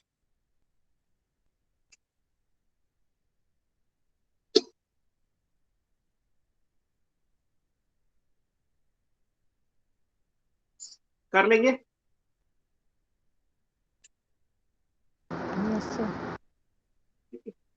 एक ये एग्जाम्पल हो गया। जो बुक में एग्जाम्पल दिए हैं वो तो ऑफ कोर्स आपको पढ़ने ही है। अनदर एग्जाम्पल चलते हैं। आपकी बुक में तो नहीं दिया लेकिन सेम आएगा, ऑप्शन में दिया होगा। Flower colour in 4 o'clock plant. गुलेबांस कहते हैं। गुलेबांस का फ्लावर देखा, हल्का सा पिंक कलर का फ्लावर होता है, डार्क। This is Mirabilis जलापा।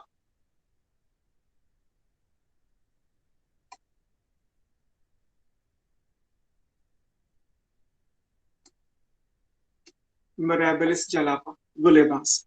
और इसमें भी वही है, रेड पिंक और व्हाइट, सेम क्रॉस आएगा, सेम फ्लावर कलर है। डिस्कवर इसमें हुआ था लेकिन एनसीईआरटी में ये दिया है तो इसलिए हमने स्नैपड्रैगन वाला पहले लिख लिया। बट जो पहला डेविएशन मेंडल के रूल का आया, जो कार्ल कोरेंस ने डिस्कवर किया था, दैट वाज इन मिराबिलिस जलापा। जो गुलेबांस का पौधा होता है उसमें रेड कलर के फ्लावर वाली वैरायटी का व्हाइट कलर के फ्लावर वाली वैरायटी से जब क्रॉस कराया तो F1 जनरेशन में पिंक कलर के फ्लावर वाली वैरायटी आती। यहां से नॉन मेंडेलियन की डिस्कवरी हुई। हालांकि ये फ्लावर कलर तो किसी भी प्लांट में सेम हो सकता है। स्नैपड्रैगन में भी रेड व्हाइट पिंक है, 4 o'clock प्लांट में भी रेड व्हाइट एंड पिंक है। सर ये दोनों एक ही फ्लावर नहीं होते? दोनों एक ही फ्लावर के नहीं है, अलग अलग प्लांट है, कलर सेम है केवल। Okay sir. कलर सेम है, रेड कलर के फ्लावर तो बहुत सारे प्लांट में होते हैं। रेड व्हाइट पिंक ये सेम है, प्लांट अलग अलग है। ये स्नैपड्रैगन है, ये 4 o'clock है।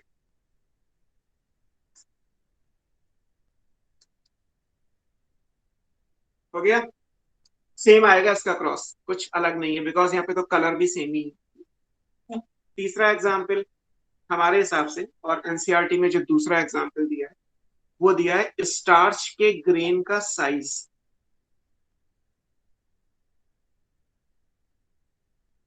इन पी, मटर के पौधे में, पाइजम सटाइवा। अब स्टार्च के ग्रेन का साइज मेंडल ने तो कंसिडर किया नहीं था। मेंडल के जो 7 कंट्रास्टिंग कैरेक्टर थे उसमें तो ये नहीं था, ये किसी और ने देखा। लेकिन ये डोमिनेंस को शो नहीं करता, ये इनकम्प्लीट डोमिनेंस को शो। अब यहाँ पे क्या है, अगेन 2 टाइप के स्टार्च के ग्रेन के साइज हैं। एक लार्ज ग्रेन है, कैपिटल बी कैपिटल बी। इसका क्रॉस कराया गया है स्मॉल ग्रेन वाली वैरायटी से, स्मॉल बी स्मॉल। और जब आप क्रॉस कराएंगे तो F1 में कैपिटल बी स्मॉल बी, ये इंटरमीडिएट साइज हो गया।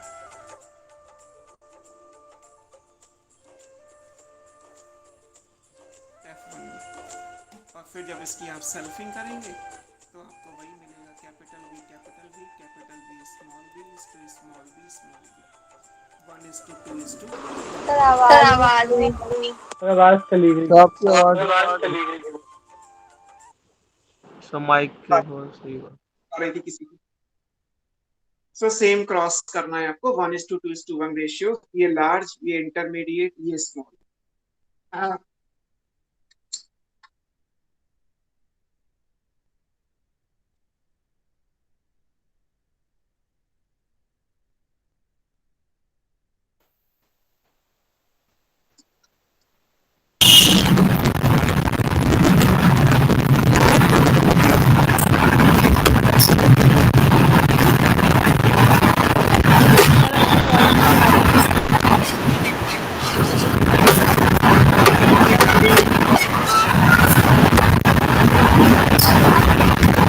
हेलो,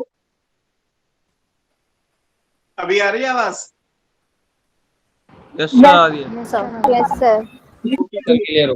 हाँ ठीक है, गुड।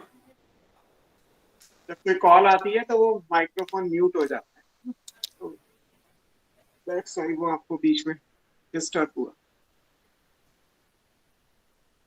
तो फिर ये आपको स्टार्च के ग्रेन का सिंपल क्रॉस है, मैंने आपको बता ही दिया था। बड़ा है, छोटा है, क्रॉस कराया और देखा तो इंटरमीडिएट साइज आ गया। इंटरमीडिएट साइज किसी पेरेंट में नहीं था तो ये इनकम्प्लीट डोमिनेंस हो गया। जब F1 की सेल्फिंग करोगे तो जीनोटिपिक और फिनोटिपिक रेशियो सेम आएगा 1:1, large intermediate small as usual. Starch grain size in pea और flower colour in snapdragon plant, dog flower plant, ये दोनों एनसीईआरटी में है। तीसरा option flower colour in Mirabilis jalapa extra है, याद कर लीजिए। चौथा ऑल ऑफ दीज करके नीट का ही क्वेश्चन है कि इनमें से कौन सा एग्जाम्पल इनकम्प्लीट डोमिनेंस को शो करता है। तीनों ही शो करते हैं और तीनों में आप कह सकते हैं कि ब्लेंडिंग भी हो रही है। एक्चुअली अगर आप ड्राइंग के हिसाब से भी रेड और व्हाइट को मिक्स करोगे तो पिंक बन जाएगा, है ना। लार्ज और स्मॉल का अगर आप एवरेज कुछ निकालोगे तो इंटरमीडिएट ही आ जाएगा।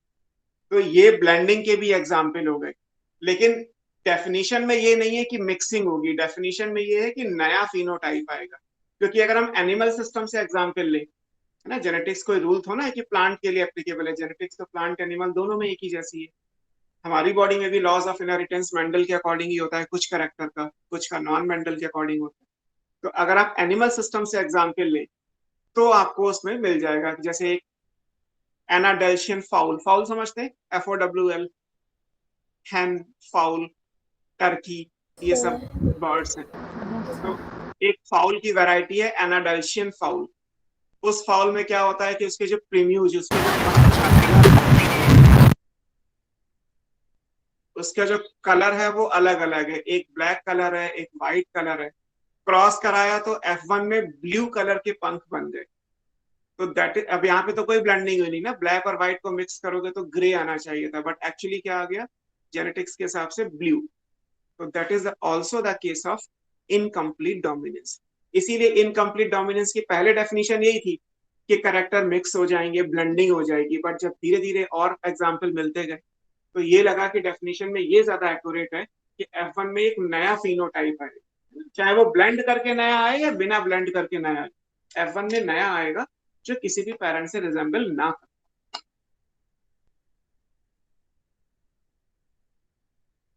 क्लियर? तो ये हुआ हमारा इनकम्प्लीट डोमिनेंस।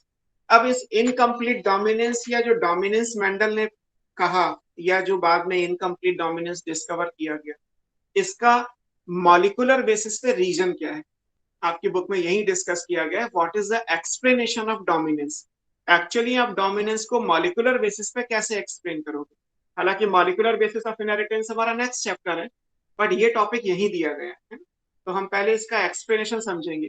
मेंडल ने अगर ये कहा कि डोमिनेंट कैरेक्टर वो है जो F1 में अपीयर होगा, मेंडल के हिसाब से यही तो था कि dominant character is the character which appear in F1, in presence of dominant जो अपीयर नहीं होगा that will be the recessive character. अब ये मेंडल ने अपने टाइम पे क्या दिया, कई सालों तक ये बात सही रही।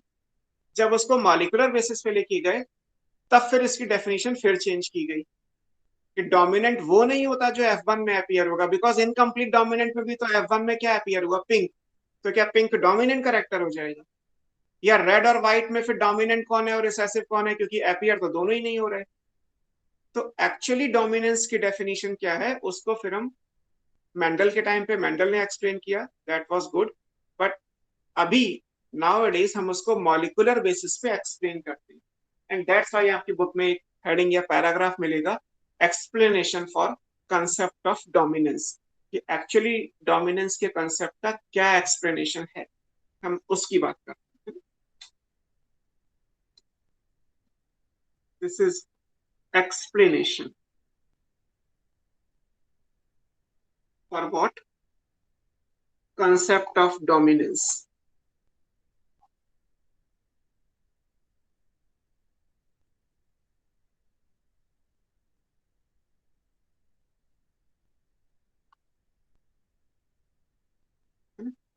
आ रही ना बात समझ में? मेंडल ने कहा था कि F1 में जो अपीयर होगा वो डोमिनेंट होगा, और यहाँ पे आप देख रहे हो कि F1 में तो पिंक अपीयर हो रहा है, तो क्या पिंक डोमिनेंट कैरेक्टर बन जाएगा? ये तो गलत हो गई डेफिनेशन। तो फिर हम डोमिनेंस को कैसे एक्सप्लेन करेंगे? या कभी आपसे कहा जाए कि स्नैपड्रैगन प्लांट में which of the following character is dominant, option red दिया है, व्हाइट दिया है, पिंक दिया है, नन ऑफ द अबव दिया है, आंसर क्या आएगा? None of the बिकॉज हाँ, क्योंकि जो डोमिनेंट की डेफिनेशन है वो डेविएशन ऑफ मेंडलिज्म में नहीं आएगी, यहाँ पे कोई डोमिनेंट नहीं है, यहाँ पे सब इनकम्प्लीट डोमिनेंस को शो करते हैं, बट डोमिनेंट कोई भी नहीं।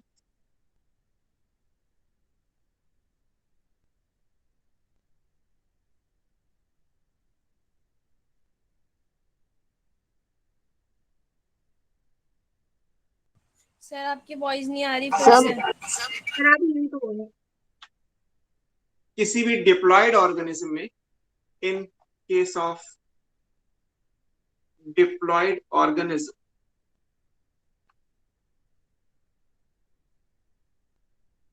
एक इस तरीके से भी क्वेश्चन आता है कि जो मेंडेलियन जेनेटिक्स है वो आप कहाँ पे अप्लाई करते हो, किस टाइप के ऑर्गेनिज्म के लिए मेंडल्स के लॉस अप्लाई होते हैं।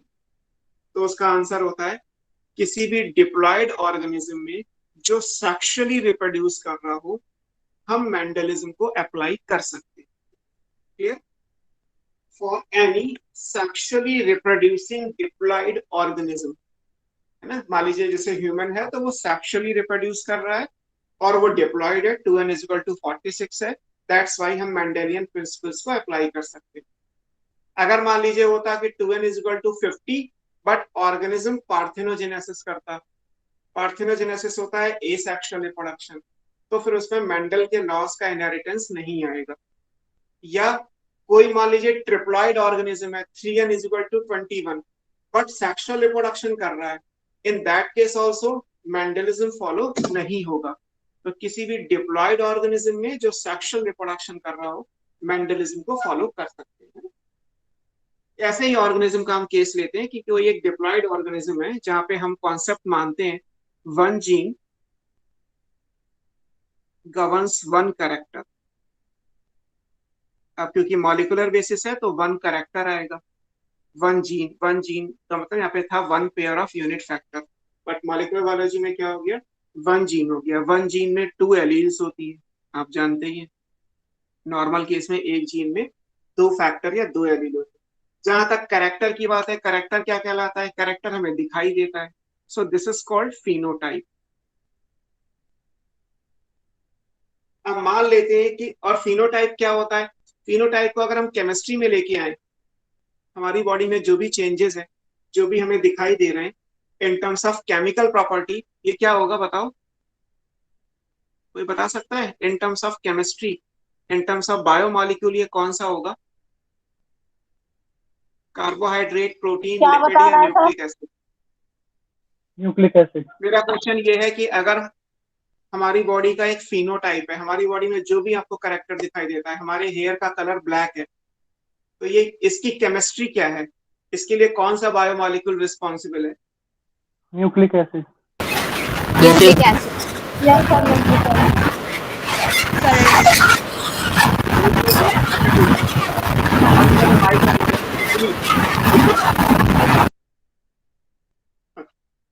न्यूक्लिक एसिड रिस्पॉन्सिबल तो है। मेरा क्वेश्चन ये था कि फिनोटाइप में केमिस्ट्री क्या है। अगर मान लीजिए हमारे हेयर का कलर ब्लैक है तो उसके लिए डीएनए था ना रिस्पॉन्सिबल है। प्रोटीन होगा ना सर। अमीनो माइक को थोड़ा दूर रखो, कौन से हैं? Amino acid. अमीनो एसिड होंगे सर।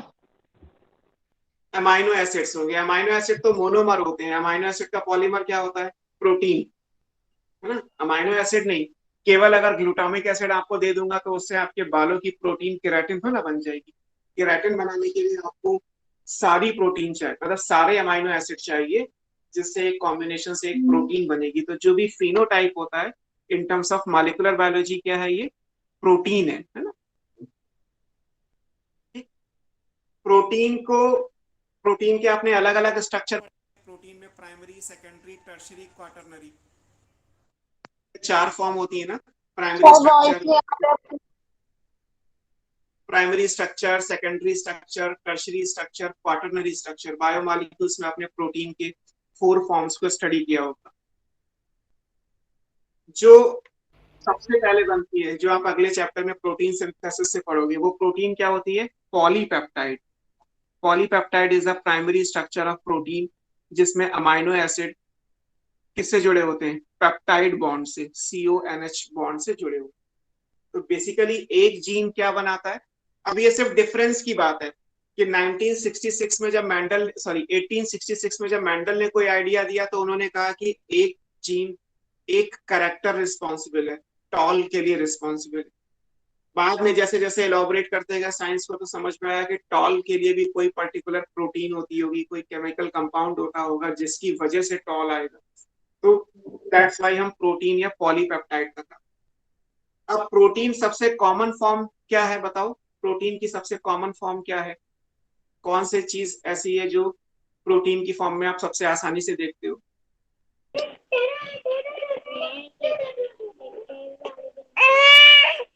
इसे लेके जाओ। प्रोटीन की सबसे इजीली अवेलेबल फॉर्म क्या है? एंजाइम्स, है ना? All enzymes are protein except one. तो मोस्ट ऑफ द केस में अगर आपको प्रोटीन का एग्जांपल लेना हो तो सबसे अच्छा एग्जांपल क्या हो गया? एंजाइम। इसका मतलब क्या हो गया? One gene one enzyme. तो आगे आप जब मॉलिक्यूलर बायोलॉजी पढ़ोगे, मतलब अगला चैप्टर पढ़ोगे, तो वहां पे आपको ये हाइपोथेसिस मिलेगी। ये हाइपोथेसिस क्या है? One gene one enzyme. एक जीन एक एंजाइम बनाती है। ये आगे हम पढ़ेंगे कहीं। फिलहाल इसी को लेके समझने की कोशिश करते हैं कि एक जीन में से एक एंजाइम बनता है और एक एंजाइम से एक मेटाबॉलिक रिएक्शन होगी। मेटाबॉलिक रिएक्शन होने के बाद मान लेते हैं कि कुछ प्रोटीन्स बनी जिनकी वजह से हमारी बॉडी का कोई कैरेक्टर या कोई फिनोटाइप बनेगा जो बाहर से आपको दिखाई दे। तो ultimately one gene one enzyme hypothesis आगे आप पढ़ोगे। ये बीडल एंड टैटम की हाइपोथेसिस है, अगले चैप्टर में पढ़ेंगे। फिलहाल अभी हम इसका नाम देख लेते हैं। समझाने के लिए मैंने आपको बता दिया कि हम वन जीन से वन एंजाइम तक कैसे पहुंचे। अब इस एक जीन में डोमिनेंस का कॉन्सेप्ट ये कहता है कि ये जीन यानी कि एक पेयर ऑफ फैक्टर होगा। अगर ये पेयर ऑफ फैक्टर होगा तो यहाँ पे दो एलील होंगी, है ना? इस जीन में क्या होगा? It has two alleles. अब ये दो एलील कौन कौन सी है? मानते हैं कि ये वन एलील है और एक ये दूसरा एलील है। एलील मतलब फैक्टर। तो एक जीन में दो फैक्टर होते हैं तो हमने दो फैक्टर कंसिडर करते। इस एलील में हम मान लेते हैं कि कोई भी मॉडिफिकेशन नहीं हुआ during the course of evolution. कई हजार सालों में किसी ऑर्गेनिज्म में हम बात कर रहे हैं, तो किसी भी ऑर्गेनिज्म में एक एंजाइम को बनाने वाली जो जीन है उसकी जो दो एलील होती हैं उसमें से एक एलील ऐसी है जिसमें कभी कोई चेंज नहीं हुआ, उसमें कभी कोई मॉडिफिकेशन नहीं हुआ। तो अगर मान लेते हैं कि दिस वन इज अनमॉडिफाइड,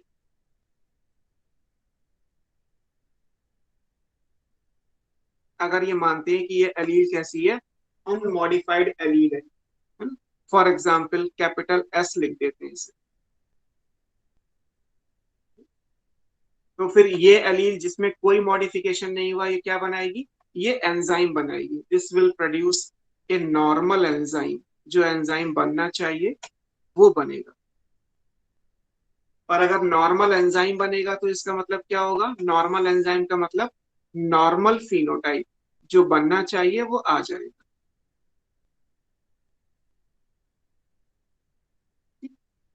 ऐसे केस में जो ये एस मैंने लिखा, ये एस क्या कहलाएगा? This will called dominant allele. इसी को आप डोमिनेंट एलील बोलते हैं।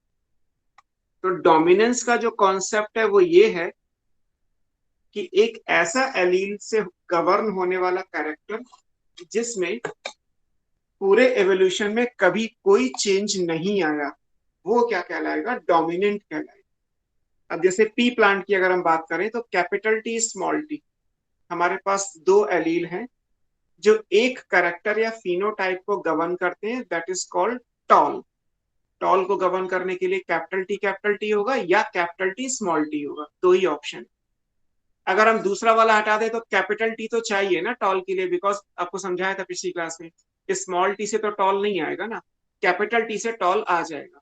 तो अगर एक भी कैपिटल टी होगा तो अल्टीमेटली इम्पैक्ट क्या होगा कि प्लांट की हाइट लंबी हो जाएगी। तो यानी कैपिटल टी वो है जो अनमॉडिफाइड है। जब से पी का प्लांट नेचर में बना होगा, जब पी का प्लांट नेचर में एवोल्यूशन से बना होगा हजारों लाखों साल पहले, तब से उस एलील में आज तक कोई चेंज ही नहीं आया। तो इसका मतलब पी का प्लांट जब ओरिजिनल बना था, जब पहली बार पी का प्लांट बना था, तो वो कैसा बना होगा? वो टॉल वैरायटी बनी होगी, क्योंकि उसमें आज तक कभी कोई चेंज आया ही नहीं। फिर एक सडन चेंज आया। वो सडन चेंज क्या हो सकता है? कुछ भी, क्योंकि हम पास्ट की बात कर रहे हैं। मान लेते हैं कि म्यूटेशन हुआ। म्यूटेशन आपने पढ़ा था वेरिएशन में कि म्यूटेशन जो है वो डिसकंटिन्यूअस वेरिएशन के टाइप से। ह्यूगो ड्रेविस की म्यूटेशन थ्योरी भी हम एवोल्यूशन में पढ़ते हैं कि मान लीजिए कि एक दूसरा एलील था जिसमें म्यूटेशन हो गया। इसको आप ऐसे समझ सकते हो, लाइक ये हमारे पास कैपिटल एस और कैपिटल एस है, तो ये कैसा होगा? टॉल।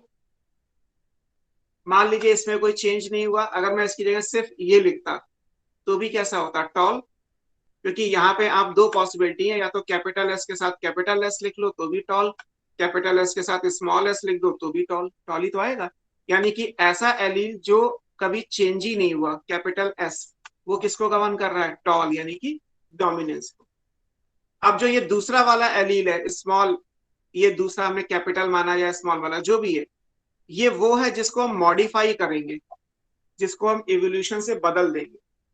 बदलने के बाद जब ये इस कॉम्बिनेशन में आएगा स्मॉल एस, केवल तभी तो डॉर्फ बनेगा। बिकॉज अगर एक कैपिटल के साथ एक स्मॉल है तो भी टॉल ही बनेगा, और अगर अनमॉडिफाइड ही है तब तो टॉल बनता ही है। अगर मॉडिफाई होके ये होमोजाइगस स्टेट में आएगा तब केवल एक रिसेसिव कैरेक्टर आएगा। तो रिसेसिव कैरेक्टर वो होता है जो मॉडिफाइड होता है। जो इवोल्यूशन में मॉडिफाई हुआ दैट विल बी रिसेसिव, जो इवोल्यूशन में मॉडिफाई नहीं हुआ that will be the dominant. तो डोमिनेंट वो है जो हमने क्या लिखा? अनमॉडिफाइड एलील लिखा। अब मान लीजिए ये दूसरा एलील था, अगर ये मॉडिफाई हो जाए, इफ मॉडिफाइड, और ये मॉडिफाई कैसे होगा? For example due to mutation. मान लीजिए इसमें म्यूटेशन हो गया, म्यूटेशन से ये मॉडिफाई हो गया, म्यूटेट हो गया, तो इसको हमने क्या लिख दिया? इसको मैंने लिख दिया एस स्टार। मैं स्मॉल एस लिख ही नहीं रहा, एस स्टार लिख देता हूँ। अब ये मॉडिफाइड एलील हो गया। अब ये मॉडिफाइड एलील हो गया तो ये भी कुछ ना कुछ तो बनाएगा, क्योंकि कोई भी जीन या कोई एलील है वो अपना कैरेक्टर तो शो करती है। जब ये मॉडिफाई होगा तो मॉडिफाई होने के बाद इसके पास तीन पॉसिबिलिटी है ना? It has three possibilities.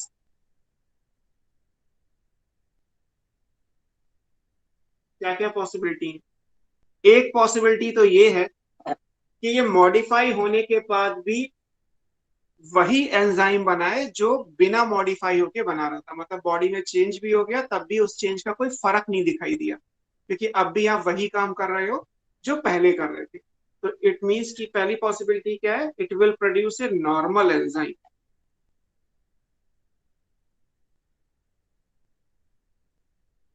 है ना? हो सकता है इस एंजाइम की एफिशिएंसी कम हो जाए। आपने एफिशिएंसी एंजाइम की पढ़ी होगी, टर्नओवर नंबर, कितने मॉलिक्यूल सबस्ट्रेट के प्रोडक्ट में चेंज हो सकते हैं, that is called turnover number. तो मान लीजिए एक एंजाइम 100 मॉलिक्यूल को चेंज कर रहा है, अगर वो कैपिटल एस वाला है तो, कैपिटल एस से बना तो, अगर एस स्टार से बना तो 100 की जगह हो सकता है 90 मॉलिक्यूल को चेंज करे, कोई फर्क नहीं पड़ेगा, एंजाइम तब भी बनेगा, नॉर्मल एंजाइम बनेगा।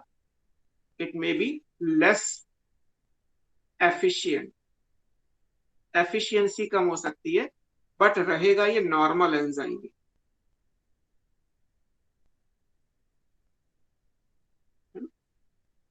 दूसरी पॉसिबिलिटी क्या है? दूसरी पॉसिबिलिटी ये है कि एस स्टार की वजह से एंजाइम तो बना लेकिन कोई दूसरा एंजाइम बन गया। जीन बदल दोगे तो अमाइनो एसिड बदल जाएगा, अमाइनो एसिड बदल जाएगा तो प्रोटीन बदल जाएगी। तो ये भी पॉसिबिलिटी है कि यहाँ पे एक दूसरी प्रोटीन बन गई, डिफरेंट एंजाइम बन गया। यहाँ से एक डिफरेंट एंजाइम भी बन सकता है।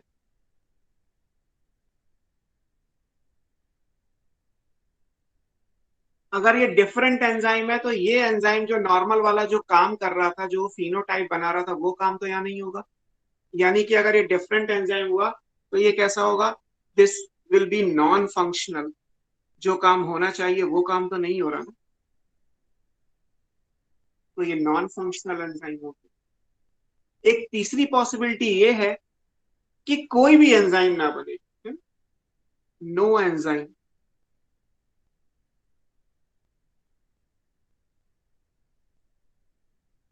कोई एंजाइम नहीं बनेगा। कोई एंजाइम नहीं बनेगा तो भी काम नहीं होगा, कोई एंजाइम नहीं बना तो ये भी कैसा हो गया, नॉन फंक्शनल।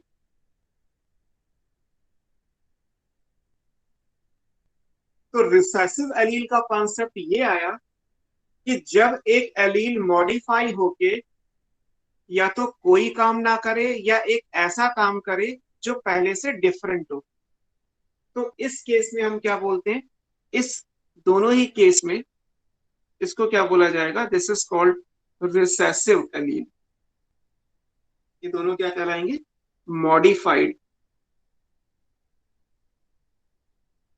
और रिसेसिव एलील,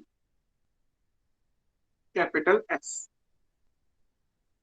और जो सिर्फ एस है बिना स्टार के, वो डोमिनेंट। तो रिसेसिव का कॉन्सेप्ट ये है कि जो एवोल्यूशन में मॉडिफाई हो गया और मॉडिफाई होने के बाद या तो उसने कोई और काम किया या कोई काम नहीं किया, तो वही आएगा। जैसे स्मॉल टी कैसे बना होगा, कैपिटल टी में म्यूटेशन हुआ और म्यूटेशन होने के बाद या तो स्मॉल टी जो बना वो कोई और काम कर रहा है तो टॉलनेस नहीं आ रही, या वो कोई काम नहीं कर रहा तो भी टॉलनेस नहीं आ रही। टॉलनेस नहीं आ रही तो प्लांट की हाइट कम रह गई, वहां से बन गई डॉफ वैरायटी। और अगर मॉडिफाई होके भी टॉलनेस आ रही है या बिना मॉडिफाई होके टॉलनेस आ रही है, तो that is the dominant allele.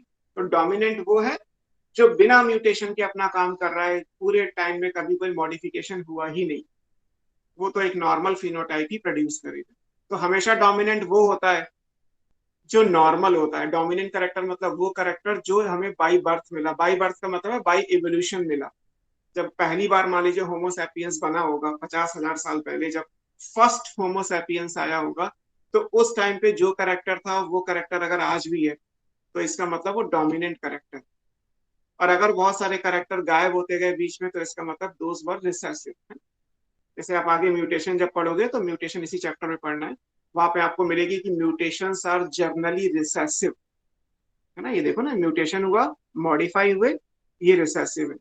और म्यूटेशन कैरी फॉरवर्ड नहीं होते, हमने पहले पढ़ा था 10 लाख में से कोई एक बचेगा वरना सब मर जाएंगे।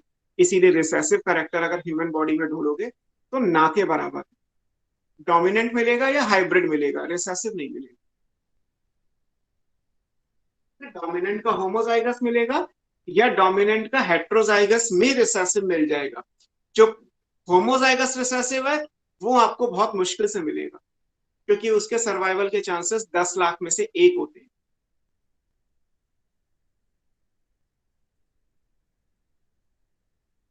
ठीक है, इसको आप ह्यूमन की स्किन कलर से लोगे तो जो ब्लैक स्किन कलर है, निग्रोज जैसे साउथ अफ्रीकन होते हैं या वेस्ट इंडीज के लोग हैं, तो वो लोग डोमिनेंट हैं। एक्चुअली जो होमोसैपियंस बने थे वो निग्रोज ही थे। अब उसमें मान लीजिए स्किन कलर को बनाने वाली जीन म्यूटेट हो गई और म्यूटेट होने के बाद उसने स्किन कलर वाला पिगमेंट नहीं बनाया। क्यों नहीं बनाया, या तो कोई और बना दिया या कुछ नहीं बनाया। तो इन दैट केस ब्लैक नहीं आया, ब्लैक नहीं आया तो स्किन वाइट हो गई, एल्बिनो बन गए, कलरलेस। तो एल्बिनिज्म क्या हुआ, एक रिसेसिव कैरेक्टर हुआ, और निग्रोज क्या हुए, डोमिनेंट हो गए। अब ठीक है, कुछ टाइम तक तो एल्बिनिज्म रहेंगे। During that course period Negroes और एल्बिनो की मैरिज हो गई, नई इंडिविजुअल हाइब्रिड आ गए। हाइब्रिड आ गए तो फिर व्हीटिश कलर आ गया, काला और गोरा मिला के आप गेहुआ रंग बना लीजिए, स्किन कलर। लेकिन आज अगर कहा जाए कि क्या एल्बिनो एग्जिस्ट करते हैं, तो they are almost zero in human population, क्योंकि जो एल्बिनो है वो रिसेसिव कैरेक्टर है और रिसेसिव कैरेक्टर लीथल होते हैं, वो सरवाइव नहीं करते है ना नॉर्मली। तो इसलिए आपको या तो ब्लैक कलर वाली रेस मिलती है, निग्रोज, वो आज भी है। वेस्ट इंडीज साउथ अफ्रीका में आज भी निग्रोज रहते हैं, जब बने थे तब से लेके आज तक।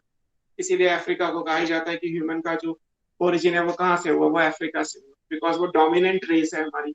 और हम सब क्या है, इंडियन हो गए, हम सब क्या है, वी ऑल आर हाइब्रिड्स। फिर वो एल्बिनो कहाँ गए जिनके हाइब्रिड हम हैं, एल्बिनो रिसेसिव थे, डिसअपीयर हो गए। ह्यूमन का एवोल्यूशन भी तो 50,000 साल का है, तो एल्बिनो डिसअपीयर हो गए। अब या तो हाइब्रिड है या फिर निग्रोज है, बस। सो ये कॉन्सेप्ट ऑफ डोमिनेंस है।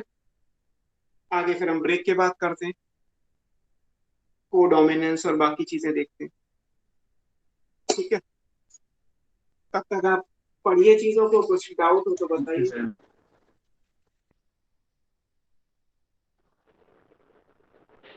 है ना, चलो ब्रेक के बाद मिलते हैं। 11:45 हो गया, 12 o'clock पे। Okay sir okay sir.